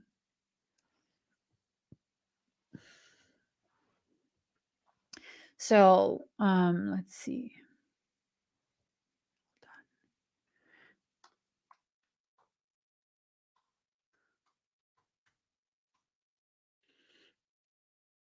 Worry is the emotion of the spleen, stomach, and pancreas network. Too much pensiveness, worrying, and insecurity can weaken our ability to digest, simply not the energy. That's why you're so blocked. When we're worried to a state of anxiety, we find it hard to digest and accept a situation or life event. So you're finding it hard to accept yourself, and your body's attacking itself. And whatever other strengths you have, it's been partitioned away from you, from the reality of what you're living through. Oftentimes whatever's put in the shadow aspects of yourself, it's not allowed to come into the reality of you. So it's just kind of sitting there waiting. It's not something that's going to ever expire, but the longer you wait to reintegrate those parts, the more intensive that process becomes. So I'm sorry you're going through all of that. I would really highly recommend an extended mentorship, if at all possible, where you're having more than just one follow up. So mentorships have 2 sessions that are built in, the first session and then a complimentary follow up. If you're to get an extended mentorship, you would have, depending on what you select, more sessions and more time with me. The best way, if you guys are having very complex issues, the best way for me to help you is through a mentorship, because the first session is about 90 minutes long. That means we have plenty of time to literally assess all of that, address it. And then I do all of the energetic work to correct it. I give you the techniques to maintain that work. And then we get together again to see how your maintenance work has been going on your own. So, yeah, when things get very complex like that, it then becomes something where it's like, a simple session is not going to work. You're going to need to find or learn ways to begin maintaining your energy, your field. A lot of people would benefit from knowing how to do those things to themselves. You don't necessarily have to make it a goal to work on other people. I'm not going to teach you how to work on other people. That would be certification program. In a mentorship, I'm teaching you how to address your own specific conditions and problems and stuff, like health problems, emotional struggles, all of that. Okay. You're welcome, April B. So let's see. La, la, la, la, la. The River Soul.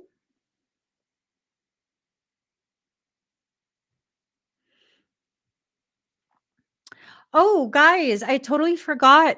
The morphogenetic fundamentals workshop, I finally remembered to list it on the homepage of my academy. If you go to k33academy.com, you'll be able to see how to sign up for the morphogenetic fundamentals workshop. I know quite a few people had asked me how to sign up, and I just, my brain doesn't work all the time. I finally put it up there though, so now you can find it. Okay. River Soul, are you here? Hi. Okay, let me get a song.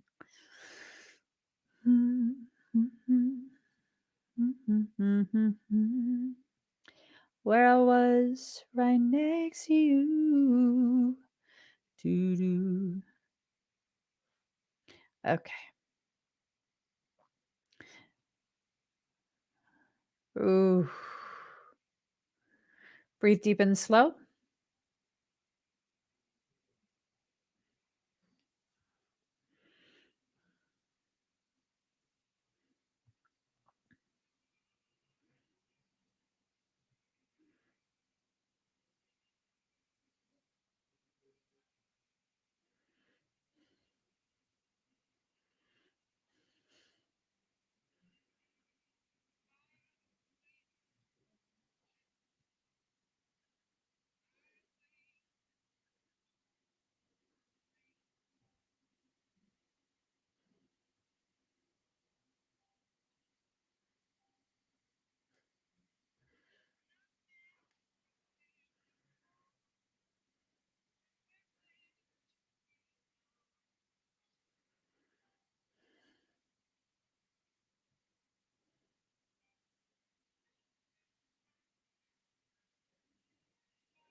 We're running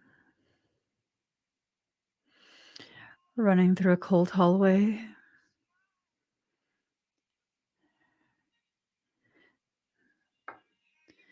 There's pillars on one side, and it opens out to a beautiful landscape. The other side,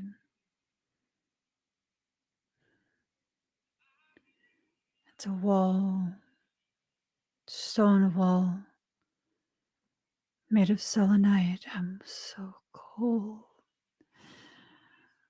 We're running so fast.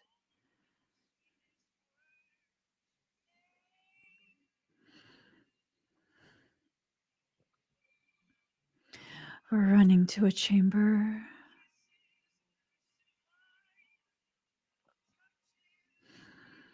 There's a control panel.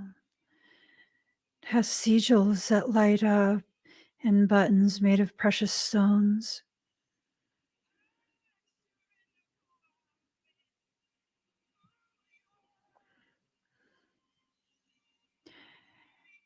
Message had come through internal comms.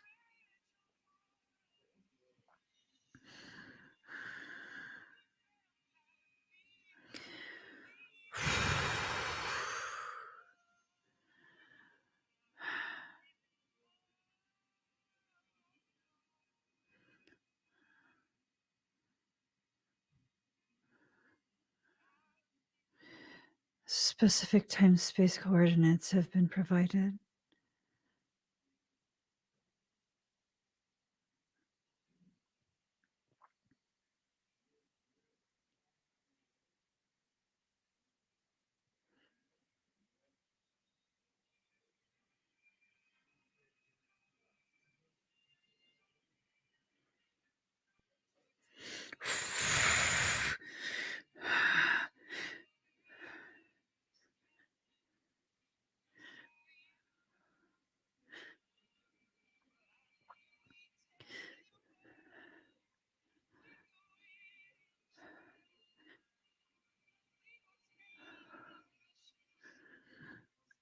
You've been ordered to transport the Empress to another time-space container.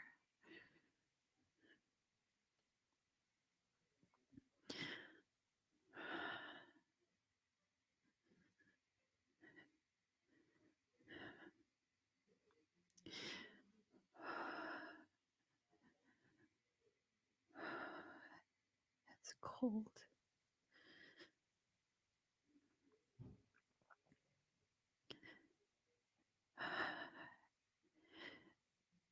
Phoenix fire is not hot.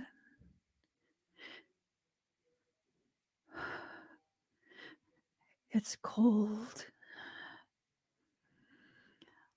The fire takes the heat from the environment.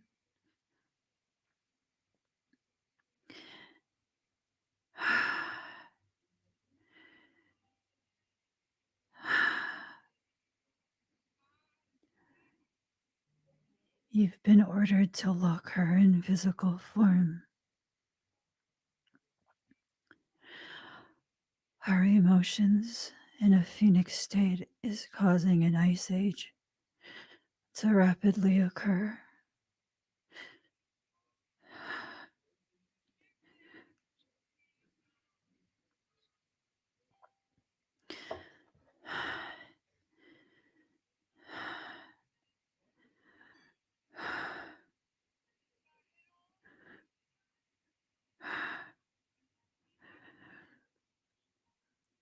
She has to be confined.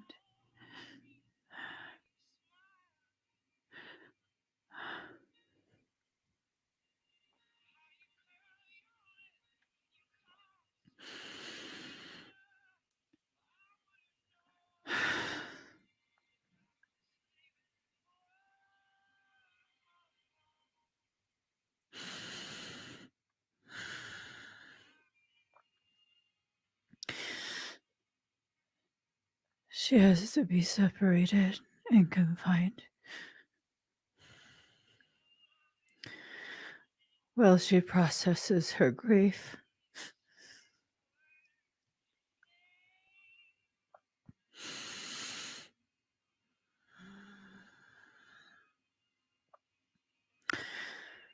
And someone has to guard the Stargate.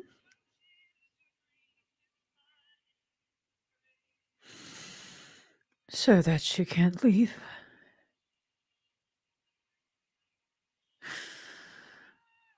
Or everything will freeze.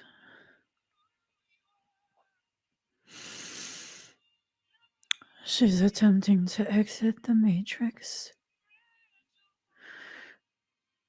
through an Antarctic passage. And she's freezing everything.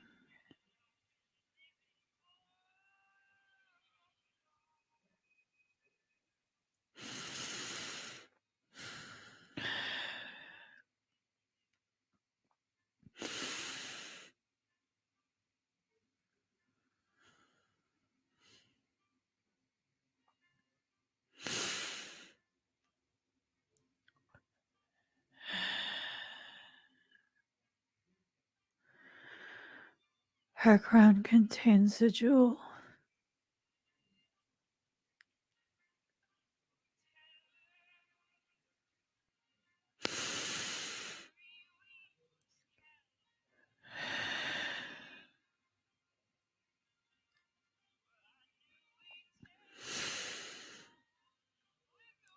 It gives her the ability to see across all times and spaces.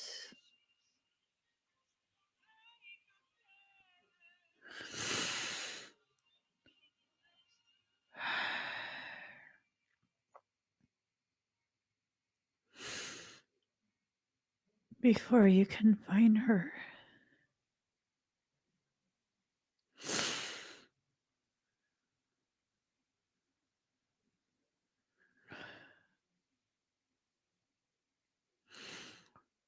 You have to remove her crown.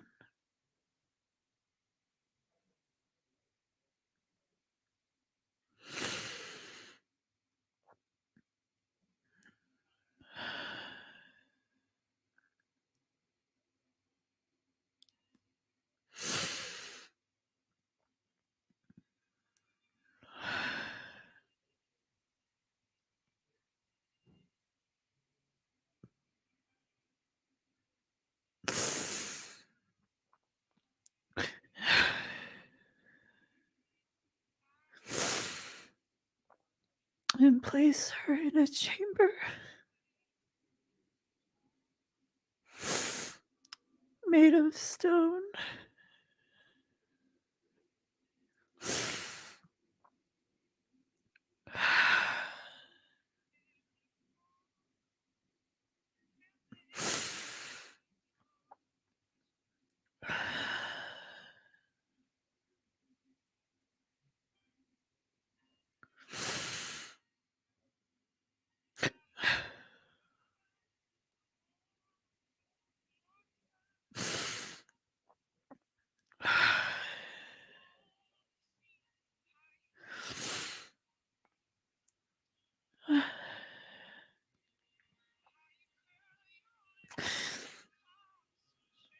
There's no other options.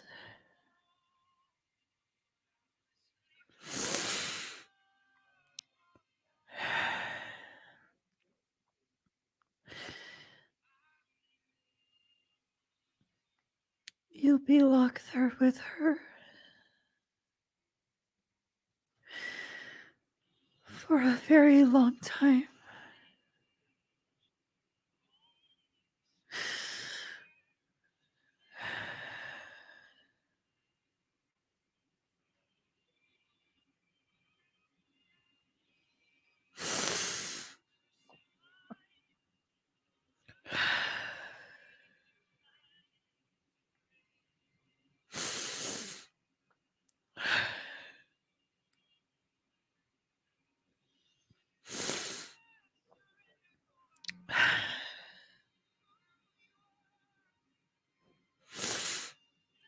It will break her heart.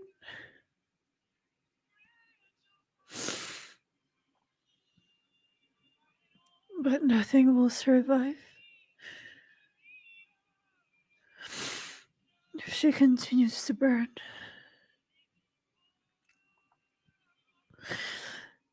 everything will freeze. And many things will die.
How do you feel?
Yeah, no, it's okay.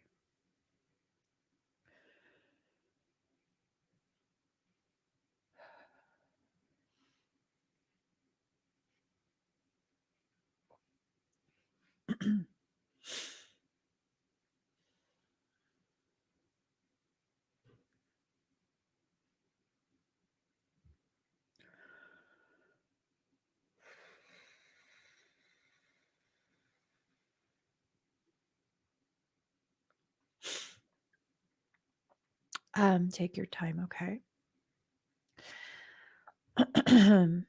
Mr. E.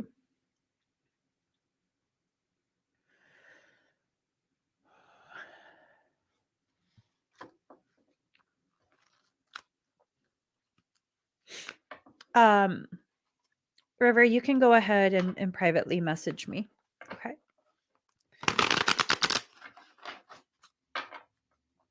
Mr. E. Okay. Oh, you want to scan?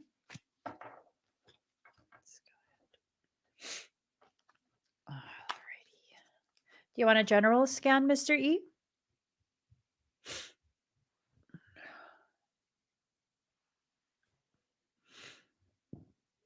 Excuse me.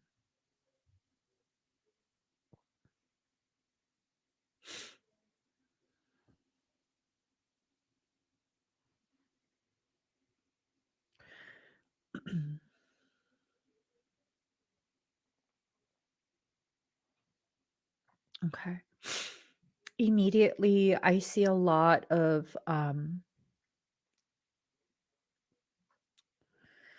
it's almost like a flashlight misfire coming in to the left side of your chest. So here's your center, here's your heart, to the left of it, just left of your heart. It's missing your heart. Um, I think this has a lot to do with grief, a sense of betrayal. Um, I also see a huge welling of frequency over by your solar plexus region. There's a lot of energy coming in there as well. Um, and it's not coming up from the root or down from your crown, it's coming in. So, and then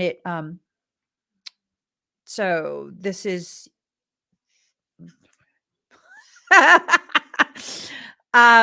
it's coming into your solar plexus, and then it sort of swings off to your right side towards your liver before it goes down your right side to your hip. So, and that's it's not Mahara frequency. It's more of like a, well, maybe some Mahara is mixed in with it, like a combination of Mahara as well as Christic. So that's a good thing. But the rest of your belly is like a really shadowy dark space, like hard to see if there's function. Um Again, that might be a byproduct of grief because it's hard to digest everything that's happened, right? It looks like there's no digestion. That's well, maybe that would be too harsh to say no digestion. Minimal digestion is occurring because there's just so much that's clogged up in there. Um, it's almost like you were force fed, you know, a lot of bullshit. Force fed a lot of bullshit. You've been taking in someone else's lies.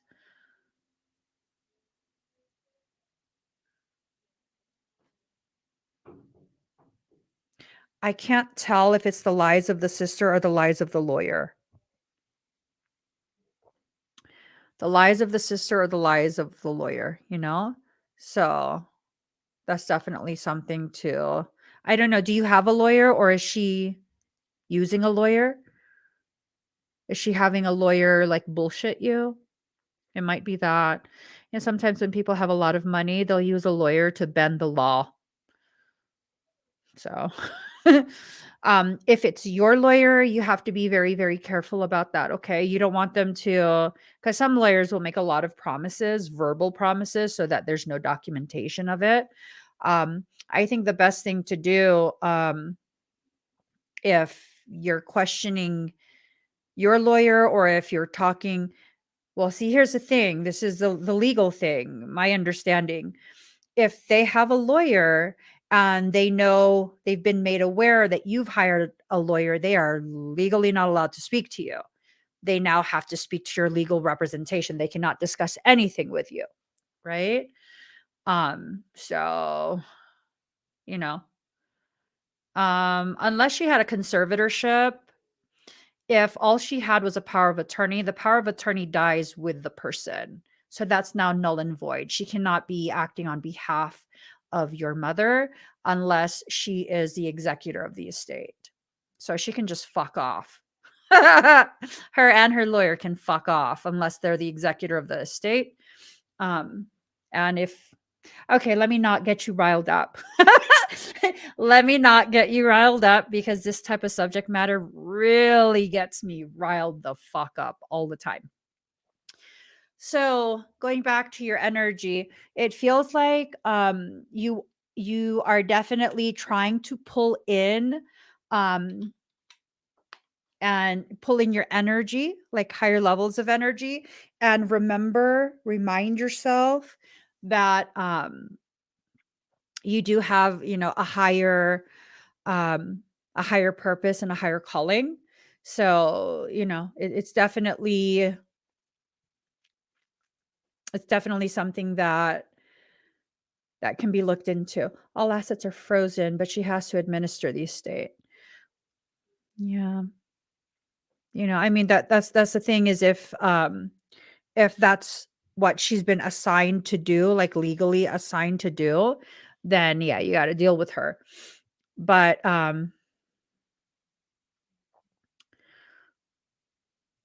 do you want to hear that from me, or do you want to hear that from your mother?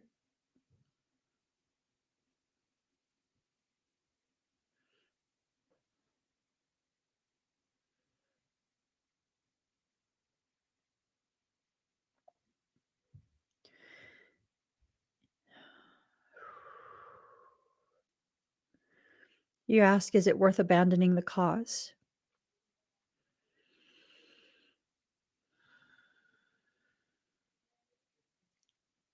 From mom.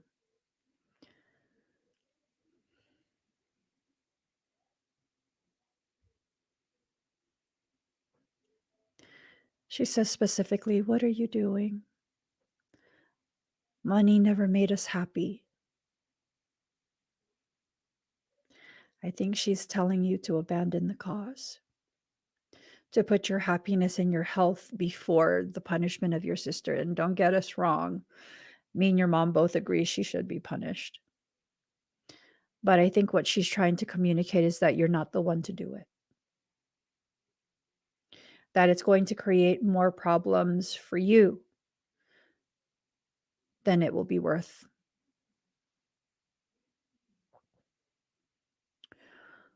Um,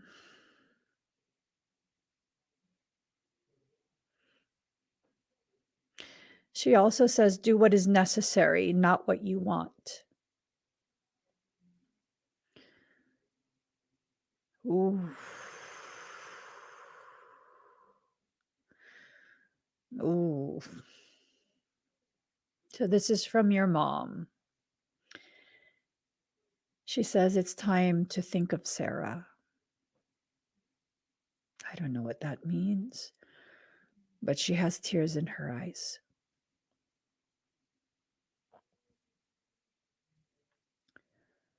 And you've been through a lot. You've been through a lot, a lot, a lot, a lot.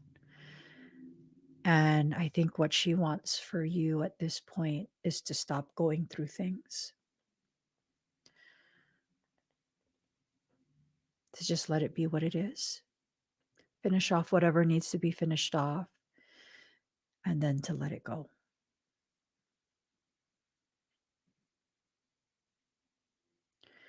She says there's so much more to life than fighting with someone who lives to fight. Not loves, but lives. Your sister lives for the fight. She looks for people to be nasty to. That's the sense that I get.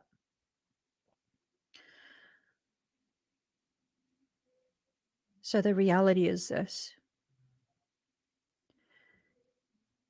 If she's smart in her manipulations, she would have had all this time to set up a way to funnel as much of those funds out of your mother's account and into her own while protecting herself, justifying it. There's ways to do it. I'm sure she found out, right?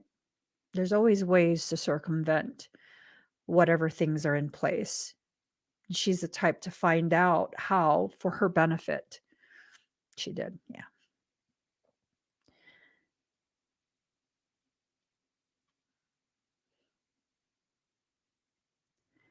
Even if you won, it would be at the cost of your life, your marriage, your sanity. She will use everything that she was able to successfully take in order to fight for the rest of the pie. And unfortunately,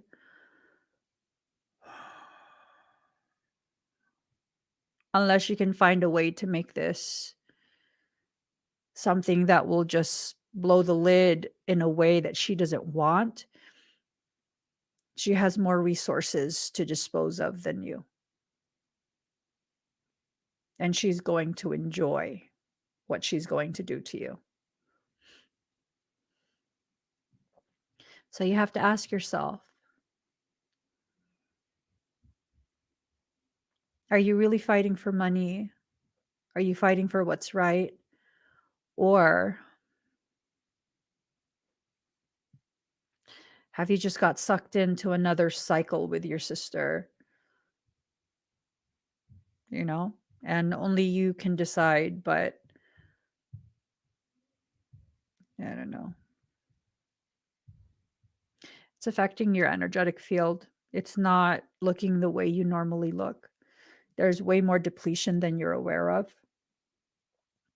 There's way, way more distortion than you're aware of. Whatever she's occupied by, because clearly she's an organic portal. She has just zero remorse, zero any of that. And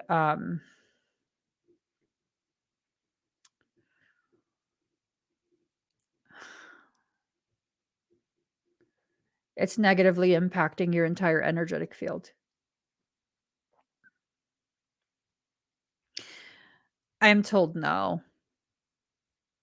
I am told no. I am not to partake in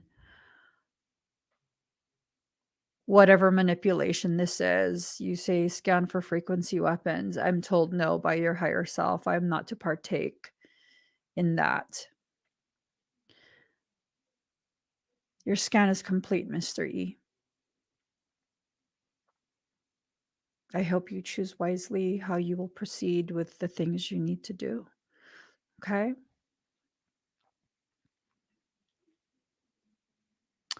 Miss Meliss, are you here?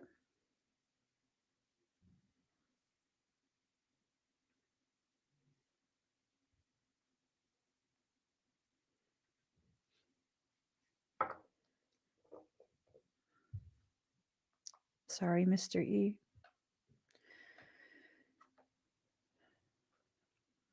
Okay, Miss Meliss. Breathe deep and slow.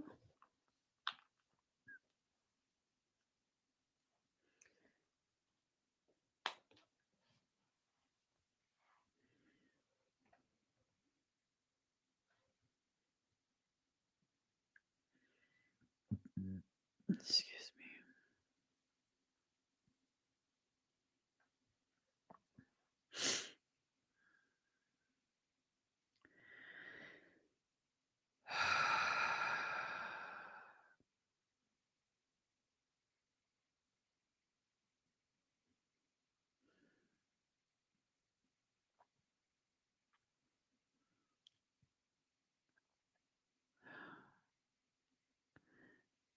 The sense is that we're flying, but no movement, kind of like gliding,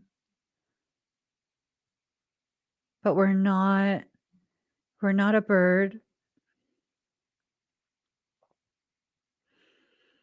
and we're not in any discernible technology.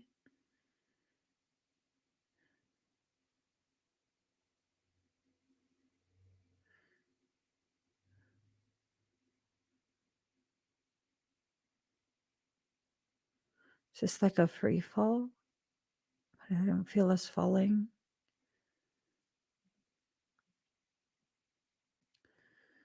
It's like we're in the clouds and we're looking down. We're up pretty high.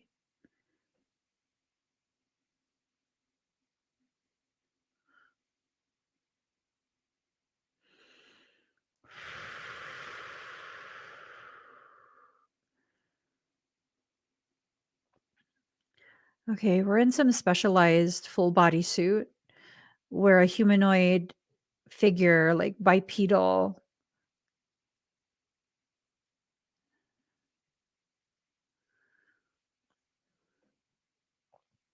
And the suit has a look and feel of like mylar, like a very mirror type finish. So we're undetectable. Like they can't detect us. Nothing can see that we're up in the sky. I don't know what we're observing though.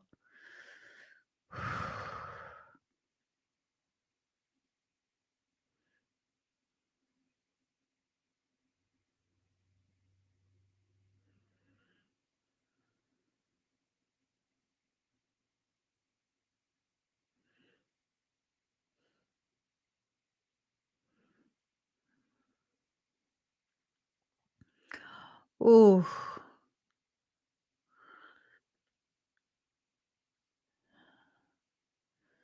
stealth surveillance. We're waiting for someone to show up.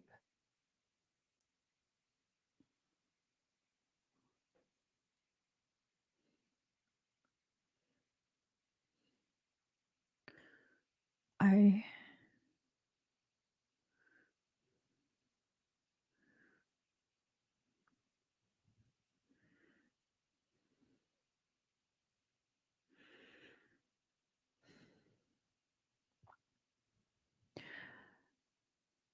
Weaponry is being loaded. There's movement on the surface. We're observing the ice wall.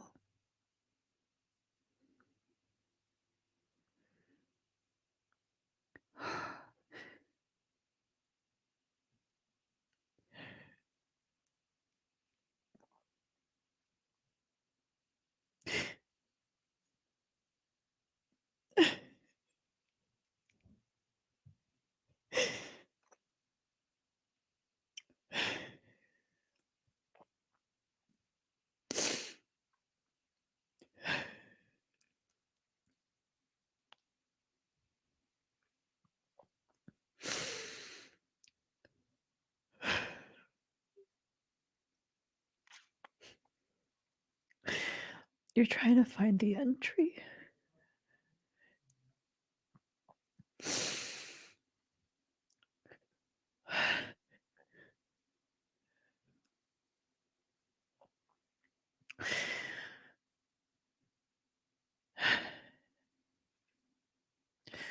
You're a two-person team.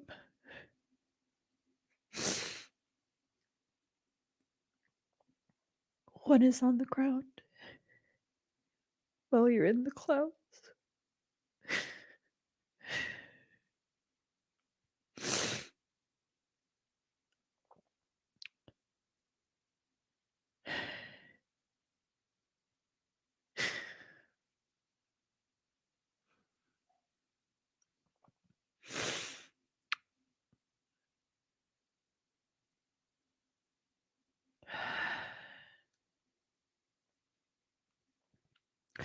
You're trying to find someone that's been stored away.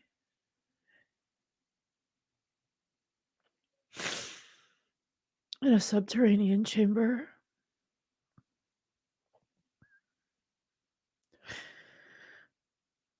And you've been looking for a very long time.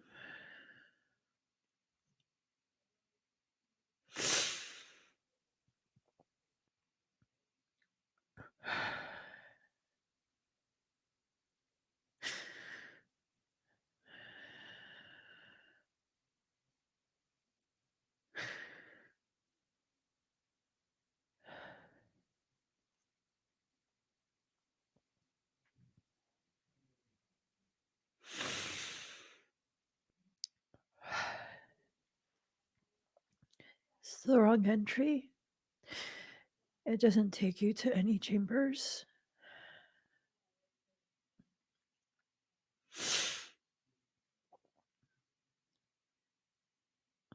The surface grid keeps being rotated, so the subterranean chambers are moved constantly, like the tectonic plates are constantly shifted and spun,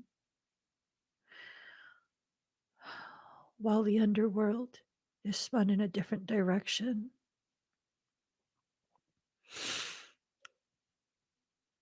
To prevent the two of you from finding the person you're looking for.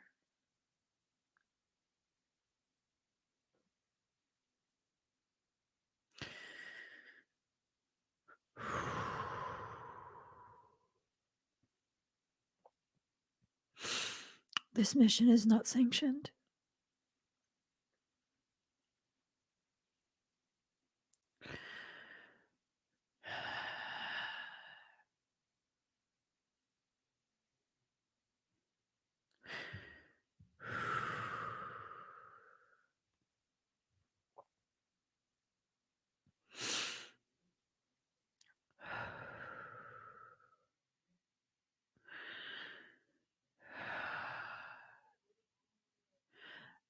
Nothing was explained before the person disappeared.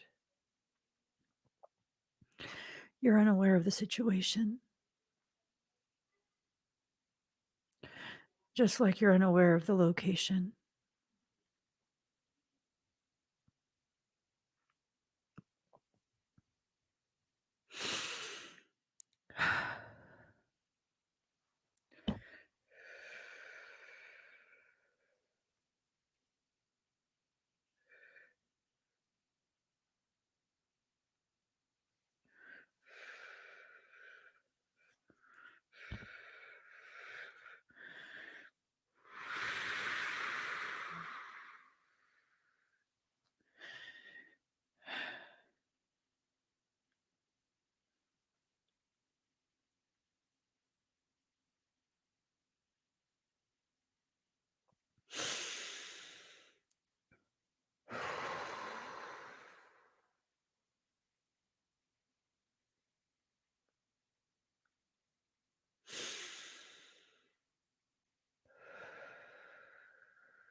How do you feel?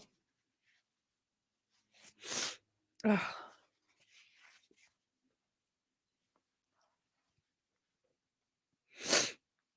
Yeah, no, I'm good.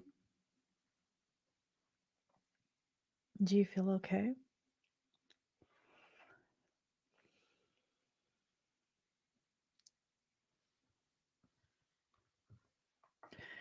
Okay. Any discomfort anywhere?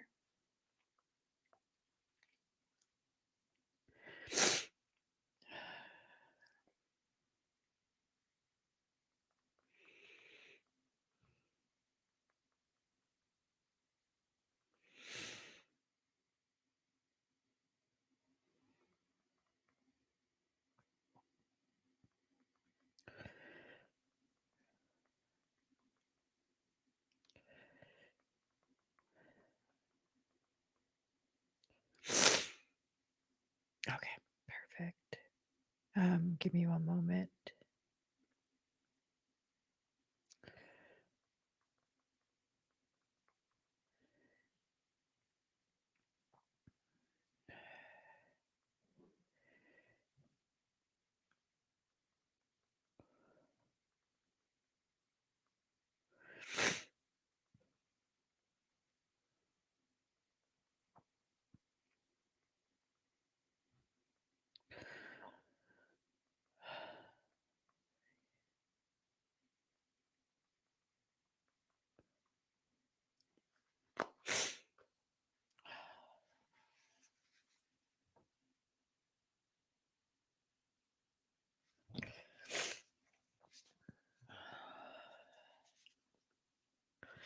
Okay. So you'll be having some intense lives, I'm saying. You'll have some very intense lives that are just deep, very, very deep, intense lives.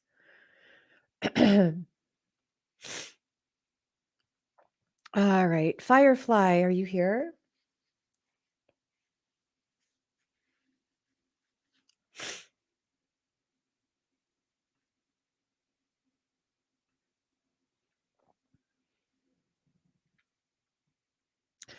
Thank you, Miss Meliss. All right, Firefly. Hmm.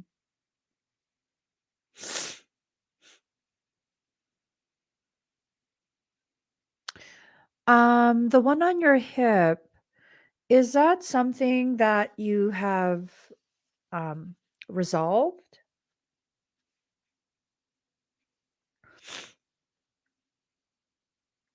Did that go away?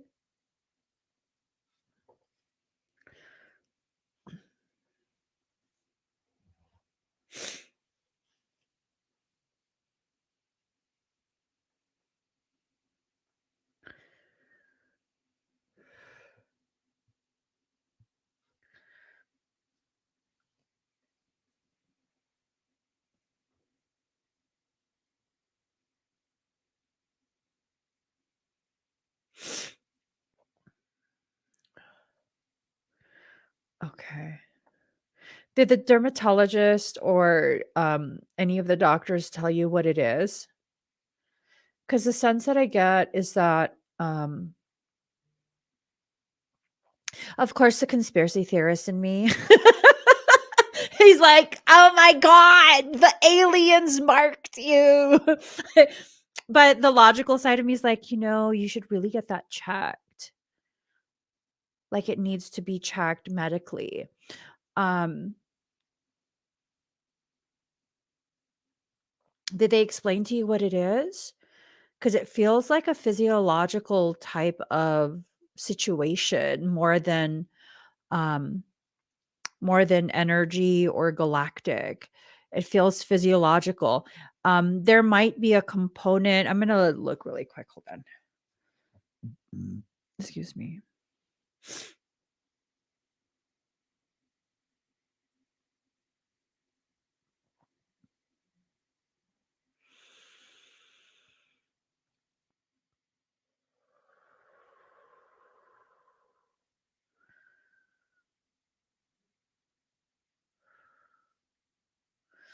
Let me look.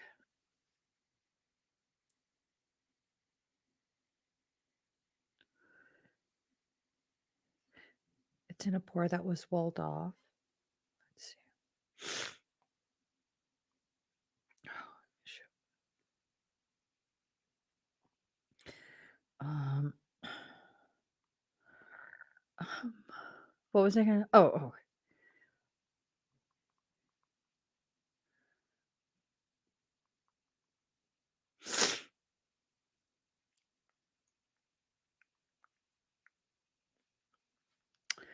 Um,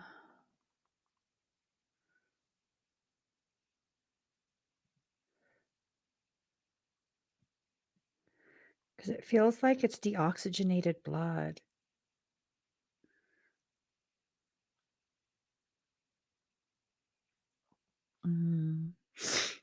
Not cyanosis. It doesn't.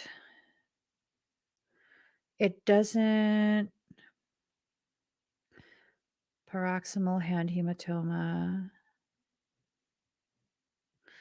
but it's not on your hand. Proximal hematoma.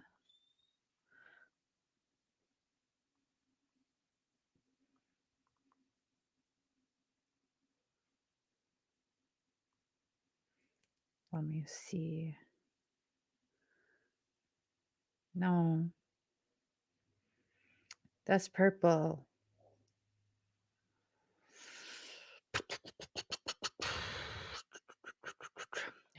It's not a clot.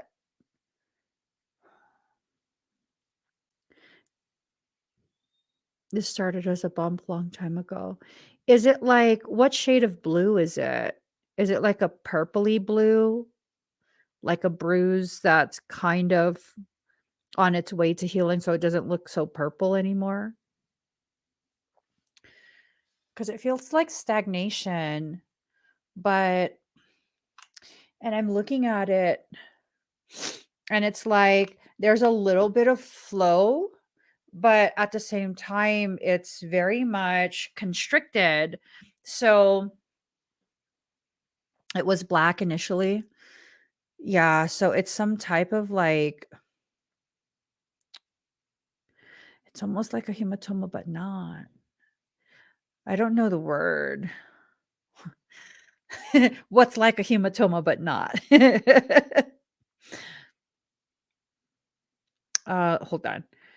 A, what is a,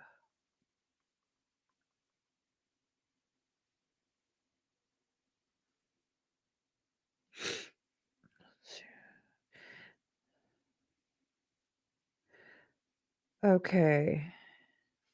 Platelet clumping in pores.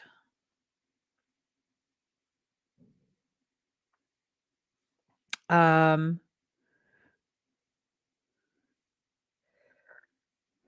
that's a long ass word.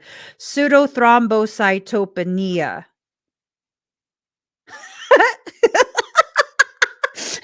uh, pseudothrombocytopenia. What the fuck? Let me see what this is. If it looks like what I'm seeing.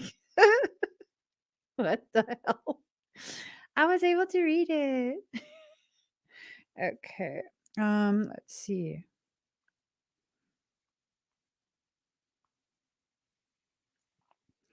Let me look if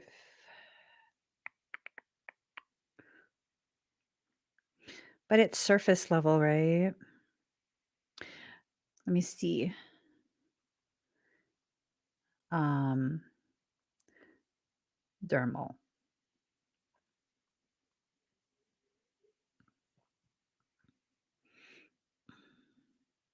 Have they talked about your platelets? Like a almost like a low platelet count?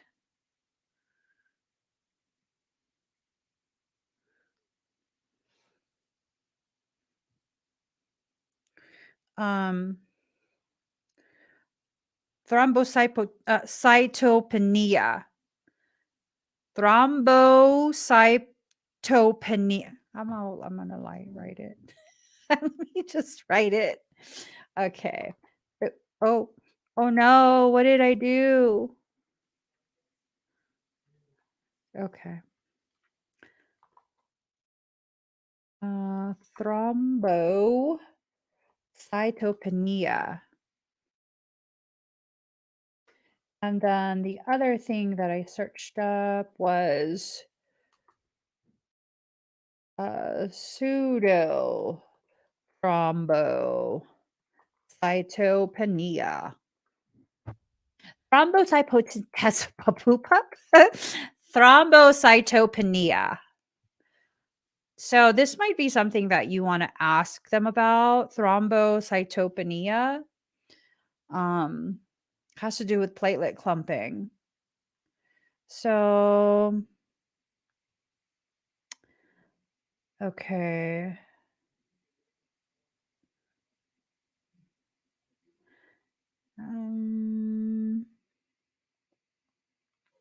Yeah.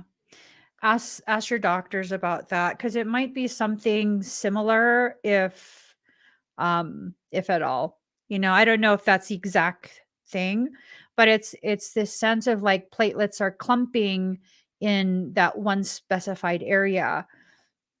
I believe that's a immuno condition.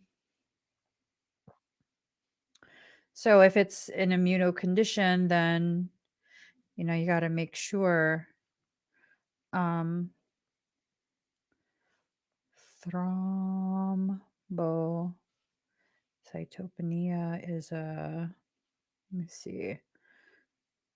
Oh, no, go back. In the skin. It kind of causes something like purpurea. Does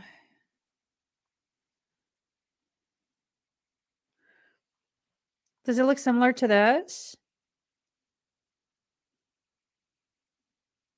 Like concentrated in you said like in a pore, right? Yeah, that takes time to reabsorb. Let's see. Immune thrombocytopenia purpura. Idiopathic thrombocytopenic cytopenic. The fuck. So the image is of a very it's a pretty what do you call it? It's something that's pretty established in the person. Gosh.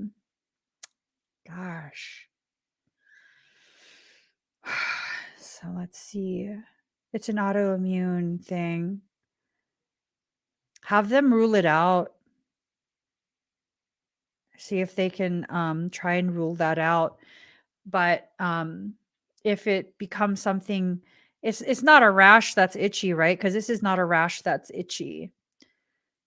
It's a purpura.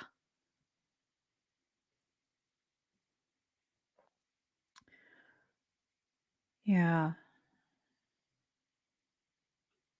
Okay.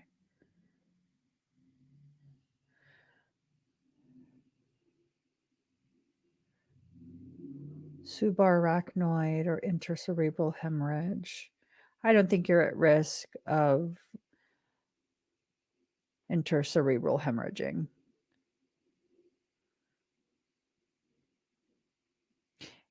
You know, it hurts until it opens up. Yeah, these have a tendency to bleed from time to time, like it opens up. You probably need to get your platelets checked. So let's see.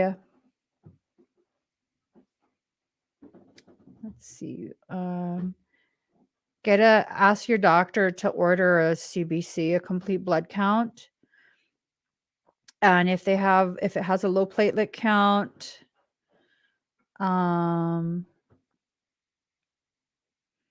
yeah. So that would be the best thing to do.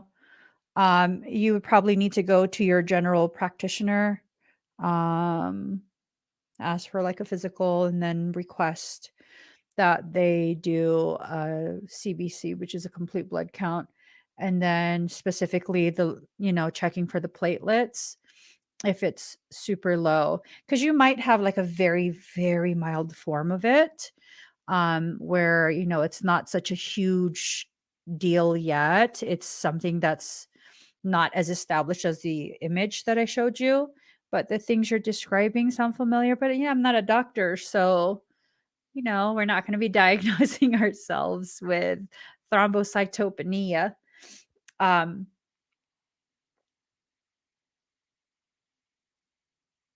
Okay. So signs and symptoms include the spontaneous formation of bruises and petechiae. Let me write this down. Petechiae.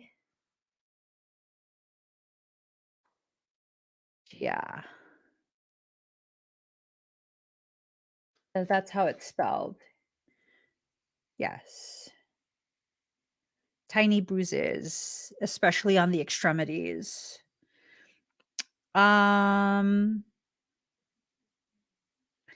Is your menstrual cycle very heavy?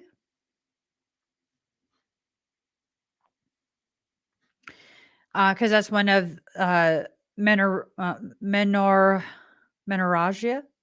I don't fucking know, yo. I don't speak Latin. Yeah, just look up the condition, and I think this is something to give you a basis to speak to your doctors. That's the goal here. to kind of have some type of information where you can present it to your doctors and be like, hey, so I'm concerned about thrombocytopenia. I have these symptoms. I sometimes can have an excessive menstrual cycle. I sometimes experience petechiae. How do you say this? How do you pronounce it? Petechiae. Is that how you pronounce it? Where talk? I want to talk. I don't know, girl. This word right here. This word. This word. Petiki? Is that how you pronounce it? No, let me go back. Go back.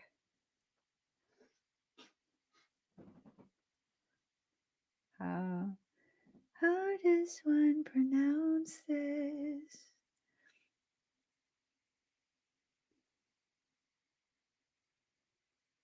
Paitiki. Paitiki. I don't know. Patiki. What? Patikia. What? There's no on the online. I don't know. Go ahead and move forward. We're just gonna move forward, okay? But bring all that information to your doctor and see if there's anything that they can do to order a complete blood count, a CBC, and just to see what's going on. What would that's for inflammation though? NIG.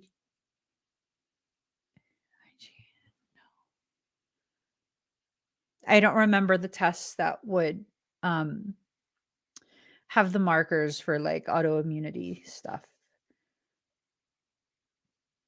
It's been years since I've had to do that kind of information digging. So I hope everything's fine though, Firefly. Hopefully it's something that's just like kind of inconvenient for a little bit and then it goes away and that it never develops into something that is debilitating in some way. Okay. Thank you, Firefly. Billy.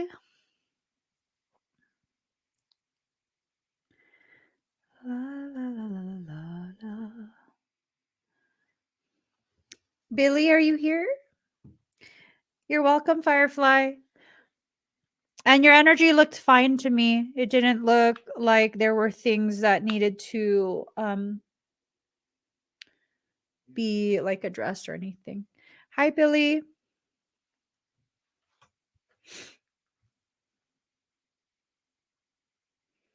Let me just get a song.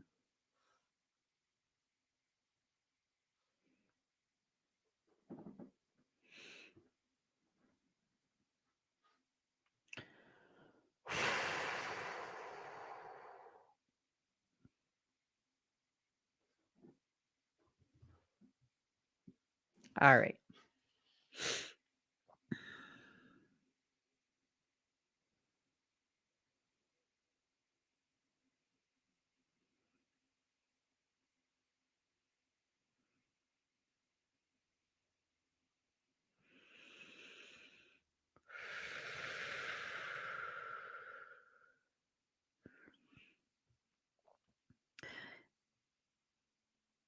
It's a day at the beach.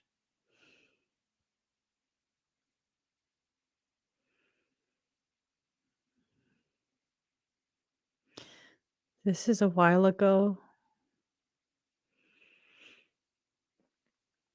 Like a while ago. The bathing suit is extremely conservative. Extremely conservative. It's almost like wearing clothes to the beach.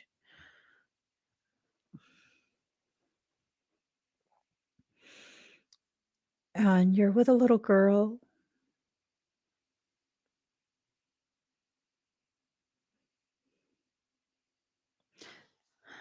You guys are holding hands near the edge of the water, not allowing yourselves to get wet.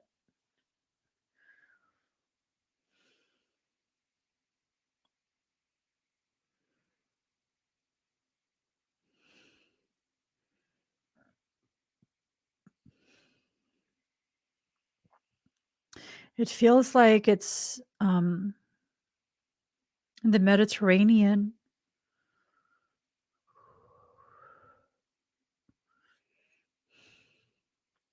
It's just a beautiful day. It's warm, not hot.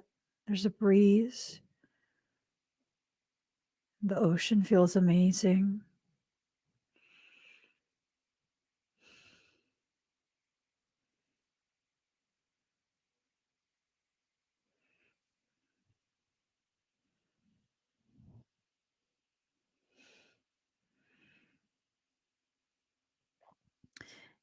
And now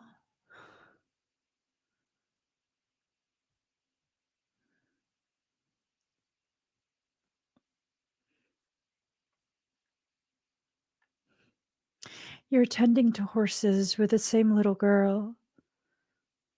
She doesn't look as little, though.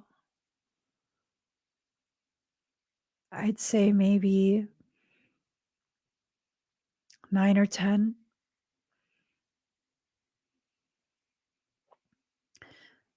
Teaching about how to properly clean the horse. I think curry the fur.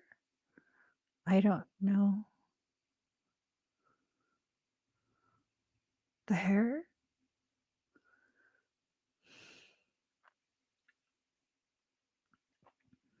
You're speaking a different language, and I'm not sure how to translate it.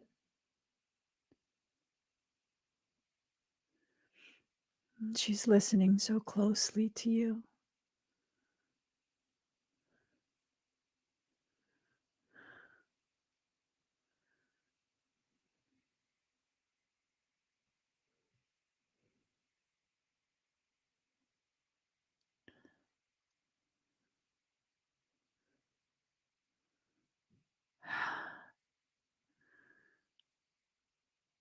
I'm being shown a different life, much older.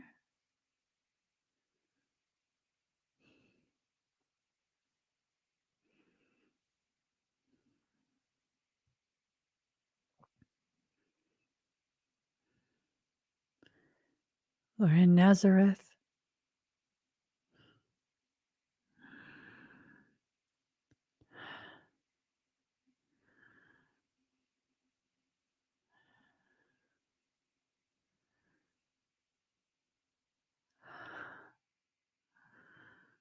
You were there.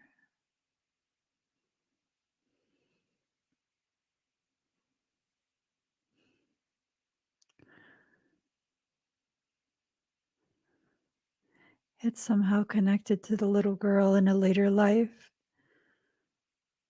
but I'm not shown how or why.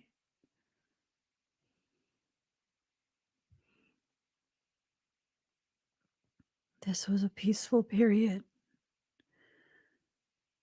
Peaceful compared to what happened after.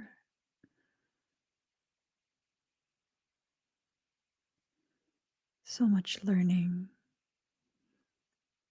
so much work,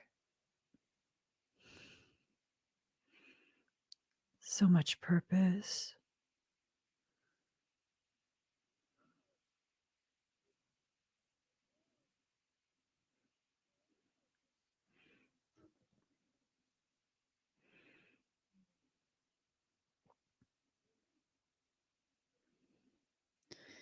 You're a galactic Essene.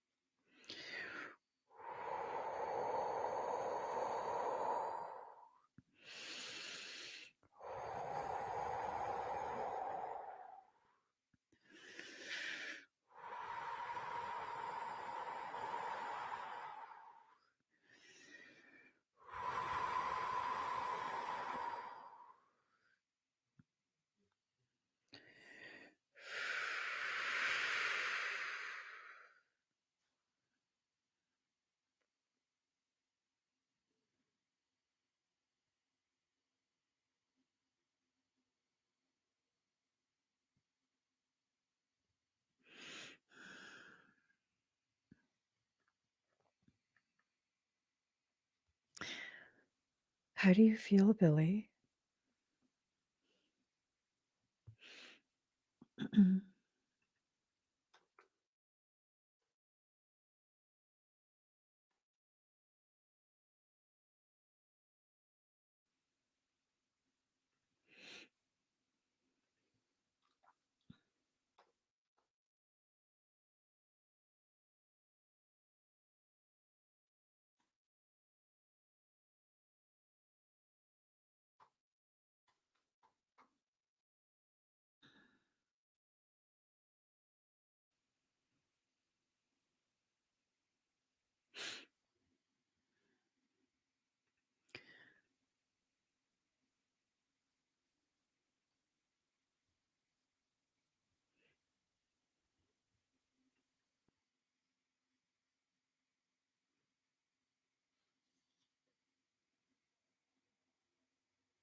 Ooh, my hands are like electrified.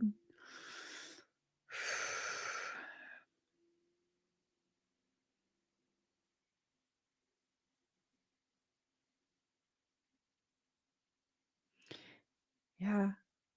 Are you all right?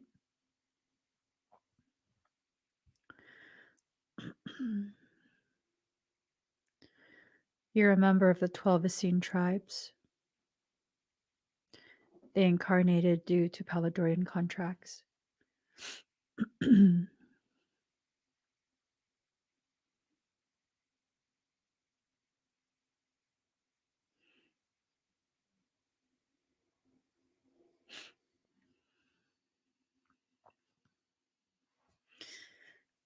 The overload is because pathways have been activated.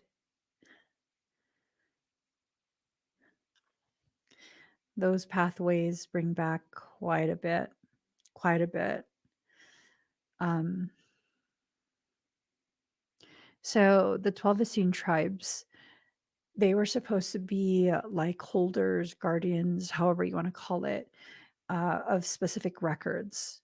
These specific records contained Emerald founder records. So it's, has a lot of information in there. It's a lot. Yes, that's exactly what you were supposed to. That's what your soul groups were supposed to do, to bring the peaceful period back. Yeah.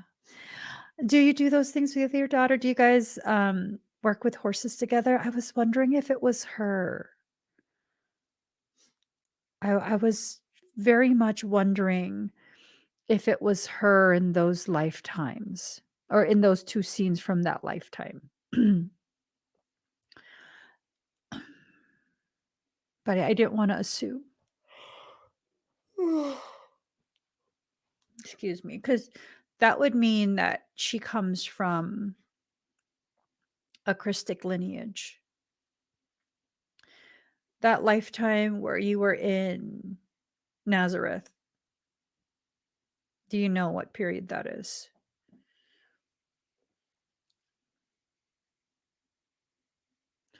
Do you know who you were in Nazareth with?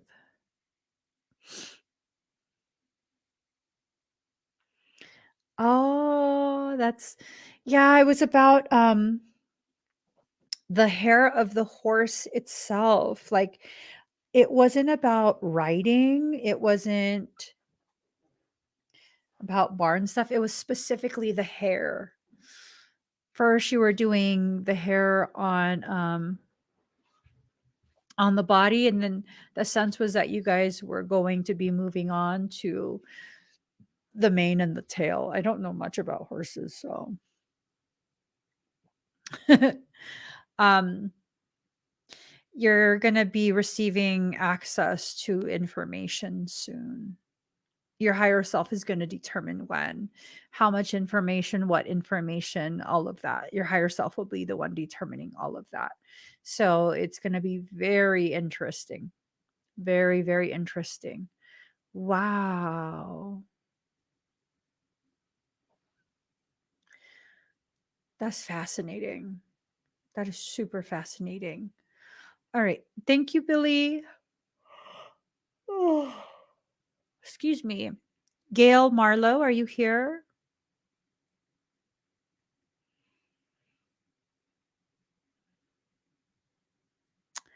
Oh, that's so cute. She's been brushing her stuffed animals a lot.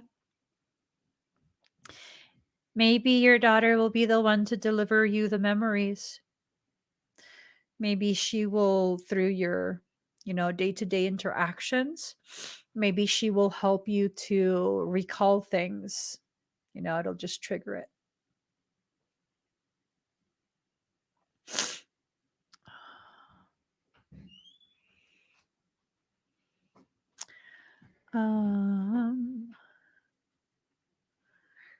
Gail Marlowe, are you here? Huh?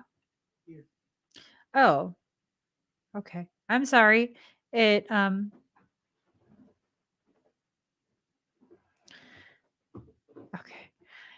Do you have anything specific that you want scanned?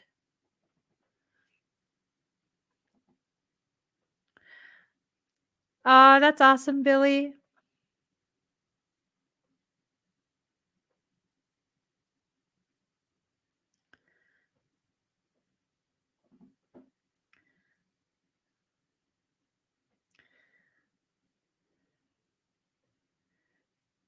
Blue Angel 14, is there anything specific that you want scanned?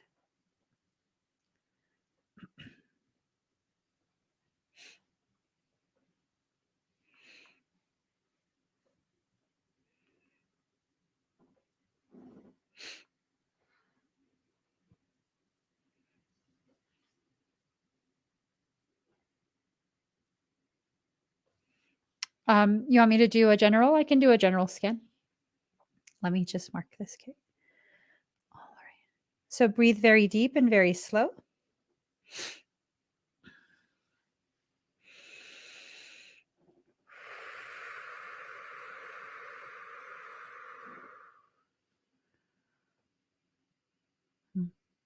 There's a lot of blockage in the chest. There's not much color. It's very like a washed out gray, but also like a smokiness to it. So there's a lot of blockage.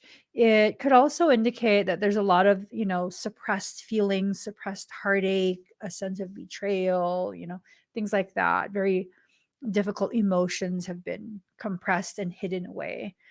Um,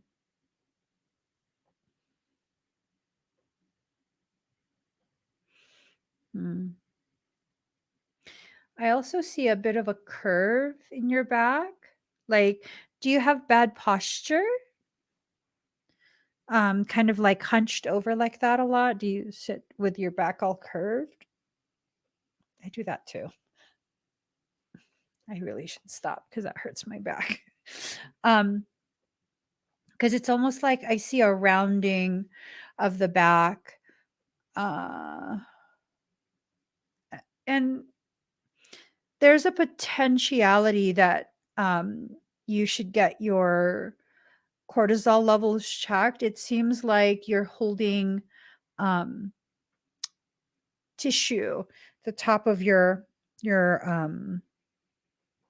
top of your shoulders, bottom of your neck, and that can be sometimes indicative of high cortisol levels. Oh, you have degenerative joint arthritis. Oh, that makes sense.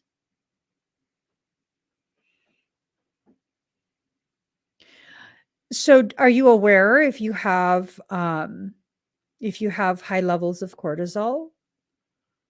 Do you feel like constantly stressed out, overwhelmed? Um, like you crave salty, sweet, fried foods? You have an adrenal mass. It might be benign, but it also did they check your other like hormone levels and everything? Because the adrenals are very important part of your endocrine system. It's almost like this sense of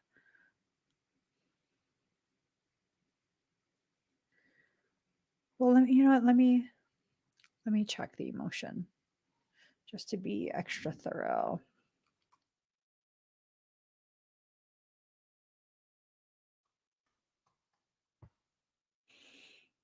Yeah.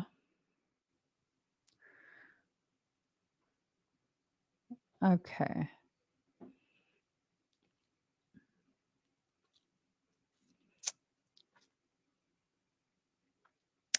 Let's see. Let me add TCM.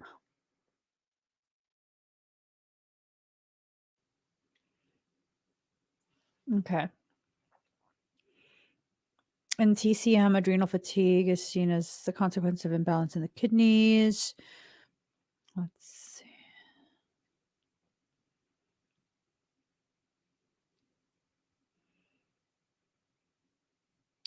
Fear. Let's see. Oh my goodness. Yes, I was about, I just saw your comment right here. I was about to say you should definitely go look for a traditional Chinese medicine practitioner, someone very, very skilled. And you've seen a naturopath as well as an acupuncturist. So good. Yeah, when you have an issue with your adrenals, it has a tendency to eventually affect the thyroid, which will affect the all of your hormones, all of that. So wow, it's your entire system. And then you also have the degenerative joint arthritis, all of that emotion in the chest that's just been really compressed. Do you also find that sometimes you have to just like take a deep breath? You have to remind yourself to take a deep breath because it's almost like your lungs are compressed with the emotion, and it's hard to take a deep breath in to really completely fill the lungs. And that would just be more like emotion wise, energy wise versus um like having an asthma attack or something. It doesn't feel like a panic attack either. It feels like this is a consistent thing. um Gosh.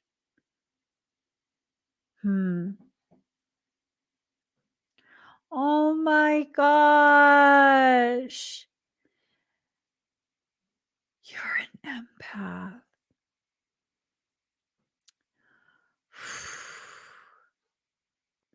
See, that's why I couldn't be a nurse.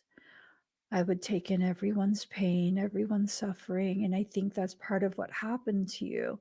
You took in everyone's pain and suffering as an empath. It was a lot. It was a lot. And it began to affect your physical body. Oh, I hear those are good. How do you like it? What was it? A PD mat or something like that?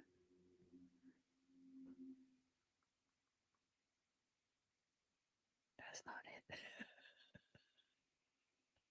it. Is it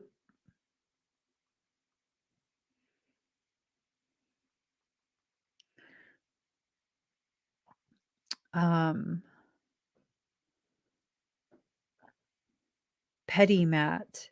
No. I don't remember the name of it.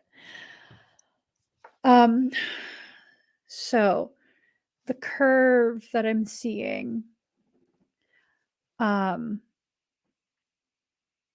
I'm hoping that mat is gonna be used by you long term because I think it will help you tremendously.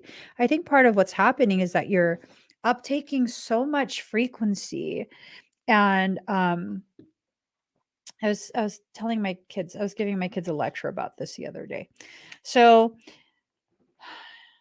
when you have the capacity to um surge extremely high frequencies, if you don't have the physical tone for it, if you don't have enough of muscle mass to create resistance, sometimes it won't just pass right through you. Sometimes it will get stuck in muscles, or I'm sorry, I'm mixing up the conversation. If sometimes if you have the ability to surge so much frequency and you have blockages, I completely left this part out. If there's blockages, areas of resistance, emotional, mental, whatever, it'll hit that area and then it will enter into the density of flesh. With your degenerative arthritis, a lot of what's going to happen is that's going to go ahead and create an actual physical block of where that energy would normally shoot through, either up or down. And when that happens, it enters into the density of the flesh. If you don't have enough muscle tone, and it would require something in excess of a athletic build, right? Then there's not enough resistors to it, and it begins to affect organs, organ systems, all of that. A lot of what's been happening probably has to do with one thing creating a snowball effect. I've been in fight or flight since a 5-year-old. My nervous system literally is overloaded with electricity. Yep. You have to learn how to harness that frequency and discharge it with purpose. You're basically like a lightning rod. Whenever there's a huge flare in frequency, you call it to you. That's part of your purpose for many people. And I see your name is Blue Angel, right? For many people who are Blue Rays, a large part of your purpose is really just this thing of existing, because as you exist, you call that energy to you through your existence. And that's kind of what you've been doing. It's been calling the energy to you. Solar flares will definitely, if your pathways are not corrected, which I think if you see an ND again, more of a TCM than an ND. Well, honestly, I think you should see both a TCM and an ND, and hopefully they can work together seamlessly, because I think you need that ancient knowledge of energetic pathways as well as the ND portion. Yeah. Yes. I believe it. I believe it. When you were in really good shape, the energy didn't really bother you, did it? When you can pack on enough muscle, um, it's not such a big deal. Have you heard of Ehlers-Danlos, EDS? Because a lot of the things that you're dealing with, it kind of ties into EDS. They have the comorbidities and stuff. You should get a mentorship. You should, because I mean, oh, damn. My my next round of certification just started today, this morning. I was gonna say you should get certified. You have the background as a nurse. The amount of absolutely mind-boggling work that you could do for someone, because you've proven you can surge energy like crazy. It's wreaked havoc on your body, unfortunately. You know, um, either Ehlers-Danlos. They, yeah, I hate doctors. They disregard everything you say. If you approach them with some sense of like information or knowledge, they immediately, not all doctors, but a lot of the ones that I've been to, immediately are like, oh, I have the education, you don't. Okay, but it's my body that I live in. I'm not like trying to usurp your power, Lord God, medical God. I just want you to order the fucking test, please. They hate me too. I'm not even a nurse. Yeah, no, they those type of doctors hate me. The doctors who are good doctors, who are not there for ego or money, who are there to actually help patients, they love me. They love me. I remember, just to share with you, I'm sure you could appreciate this as an RN or as a nurse. Um, and I don't know if you're an RN, but my mom was an RN. She had a BSN and she had to go to the ER for her pressure dropped too low while she was getting dialysis. So they forced her. Nurses, you can't get them to get medical care, right? So they forced her. She's bedbound. She had no say because I was her. I was her power of attorney, and I cleared them to call the ambulance for her. And so I go to the ER, and I have my little notebook. It's an entire log of everything, all of her vitals, what time her medications are taken, down to her skin condition, all of that. Even her BMs, everything, right? It's like I'm charting her daily. And I bring that to the ER, and the MD comes in, and she's like, "What's going on?" And I said, "Well, her pressure went too low. I've been observing blah, blah, blah for the past several weeks. And, my question is, I'm wondering if her medications need to be adjusted. Here are the logs that I keep." And the doctor looks over all the pages. She looks at me. She looks over all the pages again. She's like, "Okay, yeah, no, yeah, you just saved her an ER stay because we need to adjust her meds. Her metoprolol is too high." I was like, "I told you, Mom, I told you." And yeah, but other doctors, they don't like that. They don't like that because they feel like, but NDs tend to be really, really good. Of course, there's probably a couple rotten ones in the bunch. There's always a couple rotten ones in any bunch. But from what I've seen, um, all of the NDs that I've been to, which I haven't been to very many, were amazing. Amazing. Acupuncturists as well have been amazing. So maybe you can find someone that's a TCM and they can.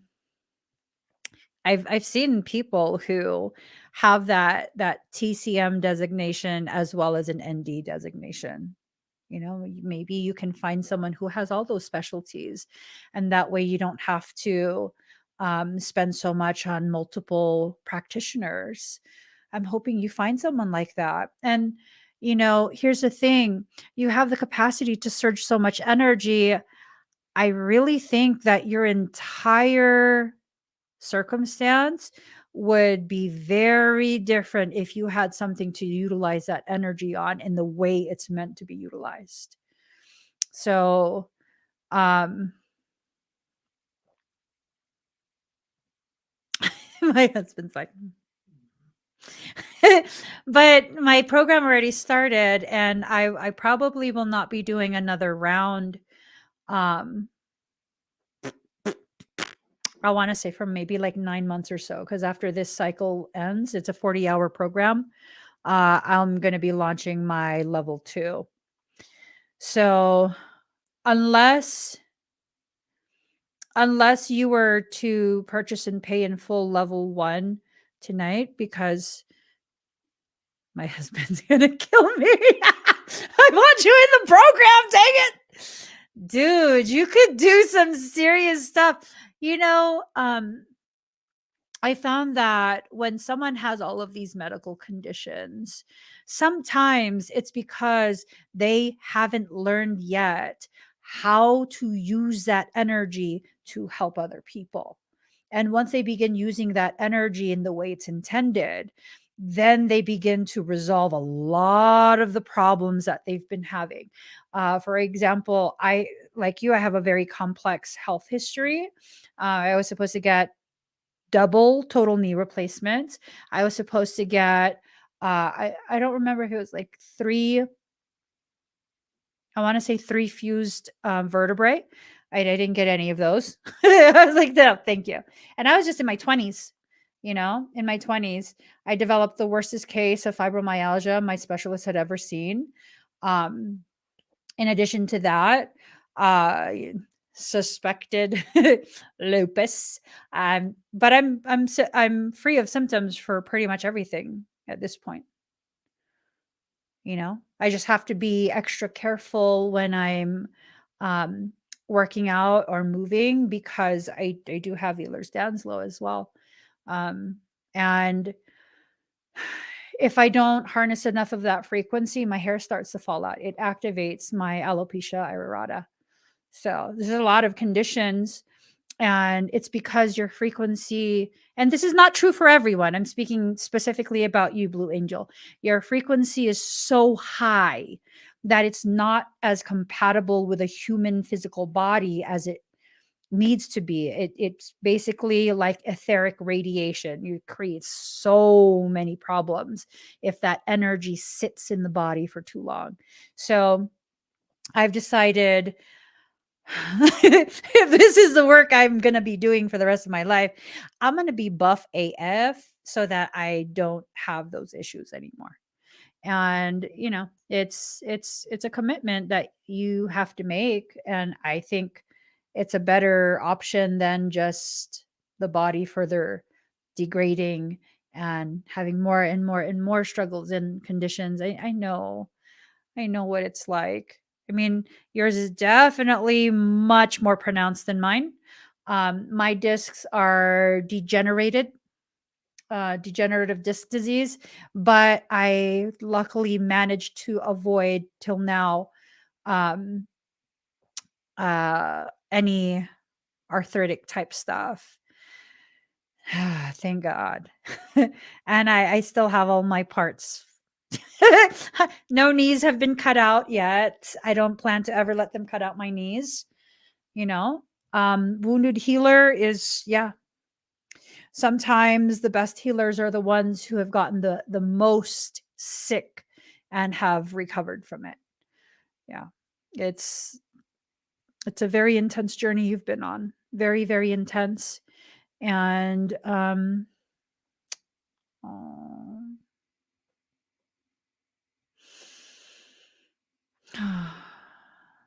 do you want to have children?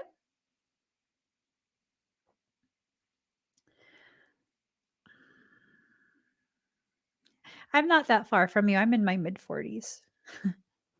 I think that when we allow the truth of our purpose to be our primary focus and let it hold hands at number one with our health, really miraculous things tend to happen. So the work that I do, without making claims,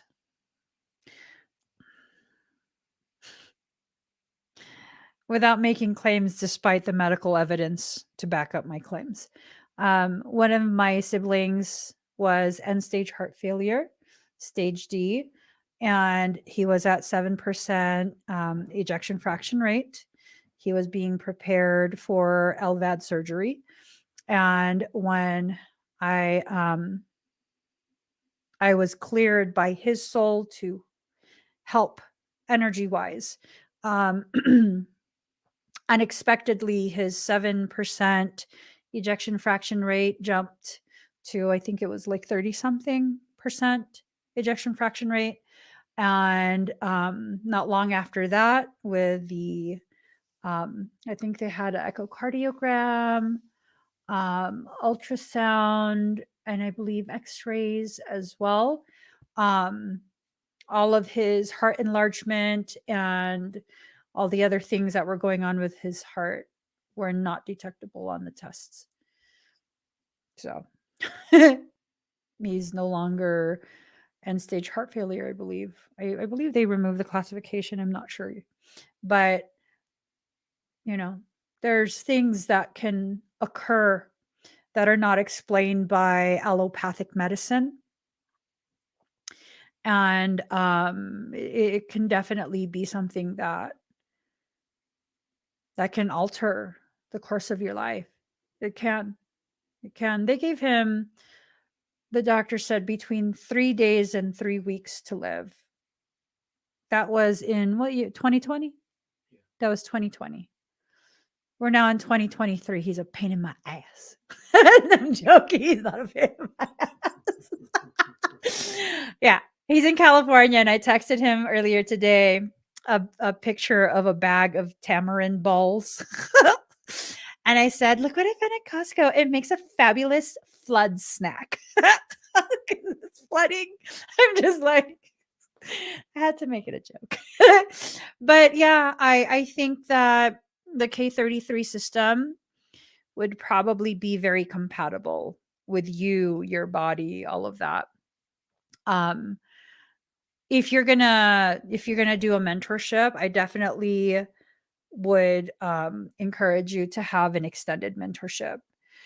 I think you should do a certification, to be honest. I think you should learn how to help other people. I think that that's probably part of what your purpose is. Until I began using my abilities intensely and regularly, excuse me, to help other people, because I used to hide it because I was embarrassed. I was embarrassed that I'm not normal. Until I started doing that, my health didn't improve. My health was steadily declining and it was bad. It was bad, you know? Oh my gosh. I think you have more miraculous stories to create and share with the world. I do. And I hope you choose to, whether we work together or not, whether you learn from me or not. I hope you choose to. I hope you choose to continue to create opportunities for healing for yourself. It's important, you know. It's super important. It was nice meeting you. Thank you for joining me. I like that. um, Thank you, Miss Marlo. Karen Alvarez, are you here?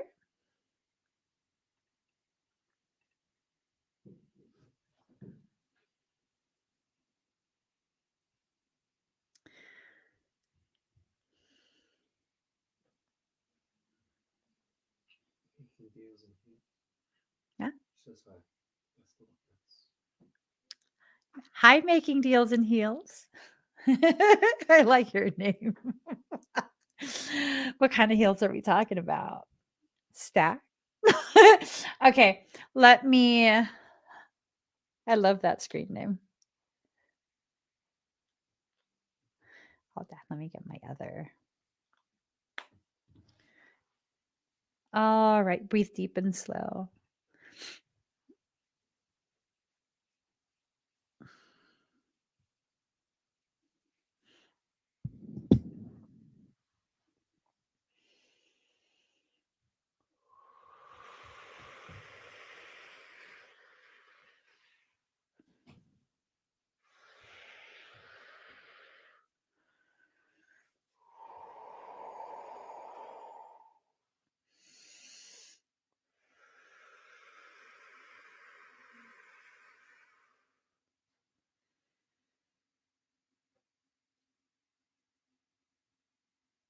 Hmm.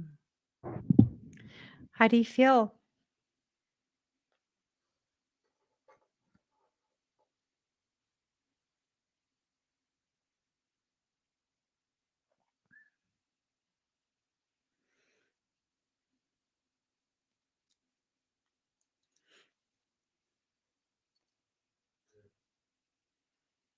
Yay!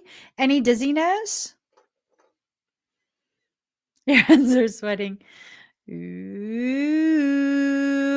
So the hands have the palms, they have energy centers in them. And when you're talking about abundance, those are the energetic centers that can either help to manifest or deconstruct the potential of a manifestation. Okay, breathe deep and slow.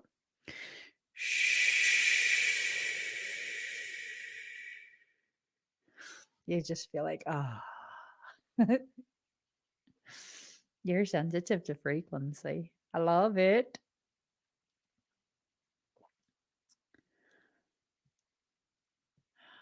Better? Ooh, is your heart racing a little bit? That's an interesting combo, like sedation with a little bit of a heart race. That's a very interesting combo. It's not uncomfortable, is it? I think it's just excitement.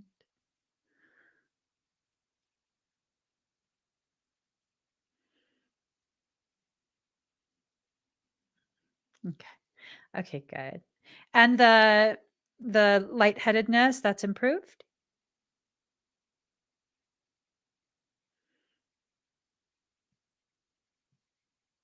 Yeah. Okay, good. Thank you, Making Deals in Heels. I love that screen name. You should put it in on shirts and stuff. Love it. That is like so fun. Deb Lashbrook.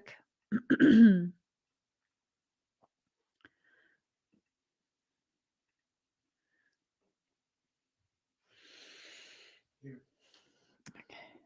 You definitely need to. You should trademark that before someone takes it. I'm telling you. Trademark it. It's actually I've become very proficient with trademarks. Did you know that, Daddy? Mhm. Okay. You know. You know, you know. Thank you. All right, Deb. Breathe deep and slow.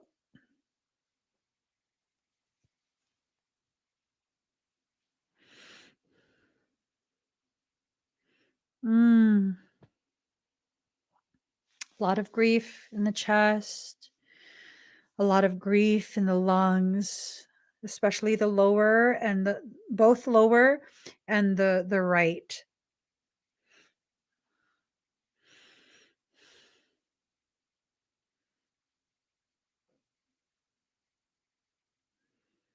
There's a lot of pain in the body, emotional, physical, and mental.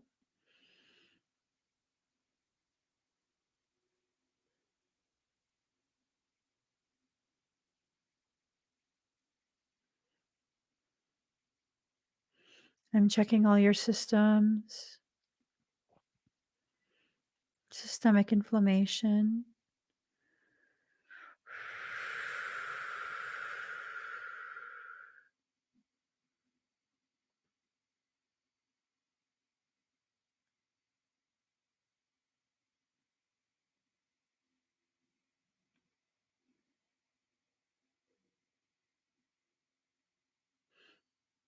So there's misfiring of some it's like you have your template and then an overlay of sigils. Um I don't normally see the higher self present it that way. So that's pretty interesting. The sigils are misfiring. Uh,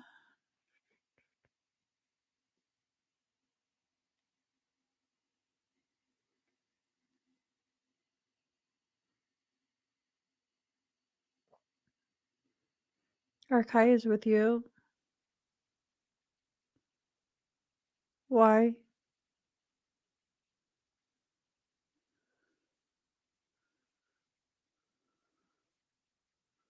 You might start to get warm. He's providing a firewall.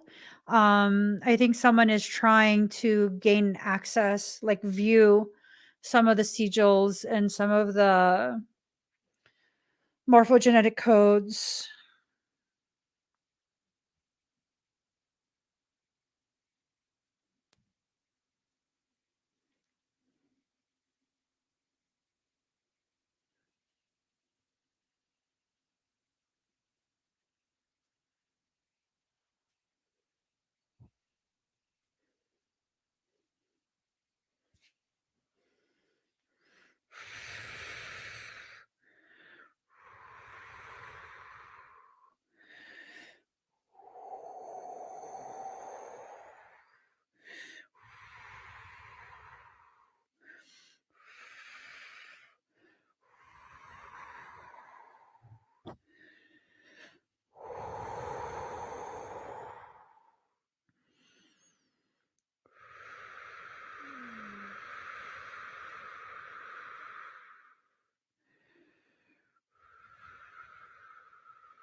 The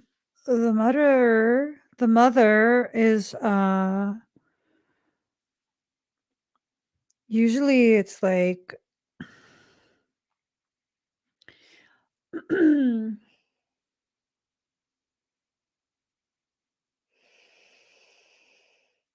how do you feel, Deb?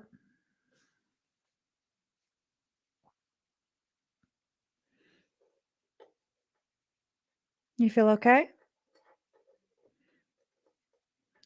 Till you try it.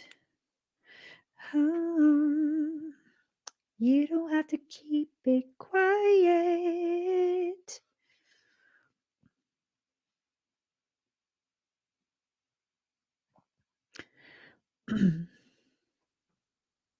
And I know it makes you nervous, but I promise you it's worth it. Yeah.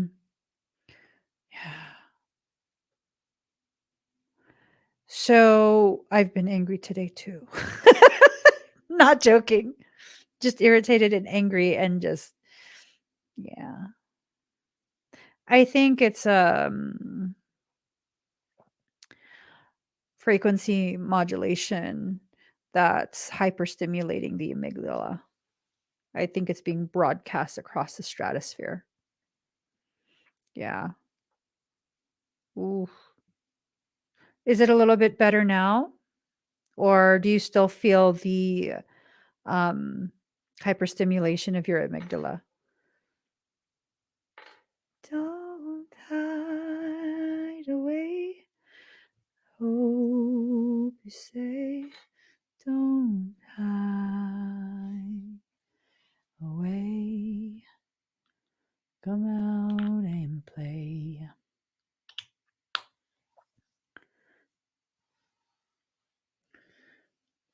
Mm-hmm. Everyone's in bed now. Now's the best time to throw water at them. Don't do that. Cold water. I'm joking. Yeah. I think it will get better. Mhm.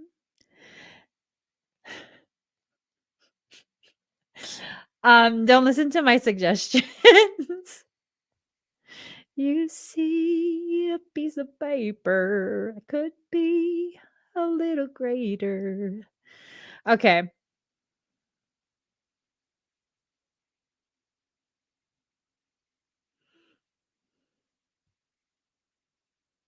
Okay. Yeah. I don't think the energy, your condition has changed much since the last time you got a scan. Um, yeah.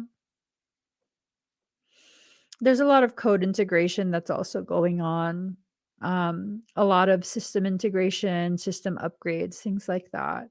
So, I hope you can bear with it a little bit longer. I'm sorry, Deb.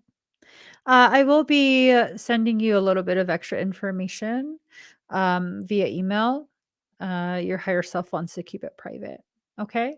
So, all right, guys. Is that everyone?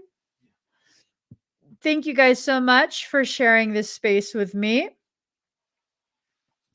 And, it's been amazing. Love you guys. Love you guys. We are now done with expedites. I hope to see y'all tomorrow if I wake up. You know what? Let's not even play. Your girl have been so tired. I have not been able to live stream at 7 a.m. Pacific Standard Time for some time now. Mr. E, hope you're not upset with me. I wish your higher self would let me scan for that. But, message if you guys need anything, okay? You, Mr. E, and Mrs. E, you guys are definitely in my thoughts, my prayers, quite a few people have lost specifically their mother in the past couple of weeks. It's been hard. A lot of people in my, personal circle and professional circle are reaching out and letting me know that their matriarch has crossed over. It's devastating to my heart. It really, really is. And for all of you who have lost someone, I hope that the hurt and the missing becomes a little more easier to bear in time. It will. You hang in there, guys. Definitely hang in there. So I'm gonna get going. Again, thank you guys so much for sharing this space with me. And maybe we'll see each other in the afternoon tomorrow. Who knows? Who knows? But it's definitely not gonna be in the morning because I really need some sleep at this point. I do. I need to just snore for a little bit. I can't even get myself to just sleep. But, I love you guys. I'll see you again very soon. Give this video a thumbs up. If you haven't already subscribed, please do subscribe. Turn on the notification bell. Join me when I'm live. Love you guys. Bye.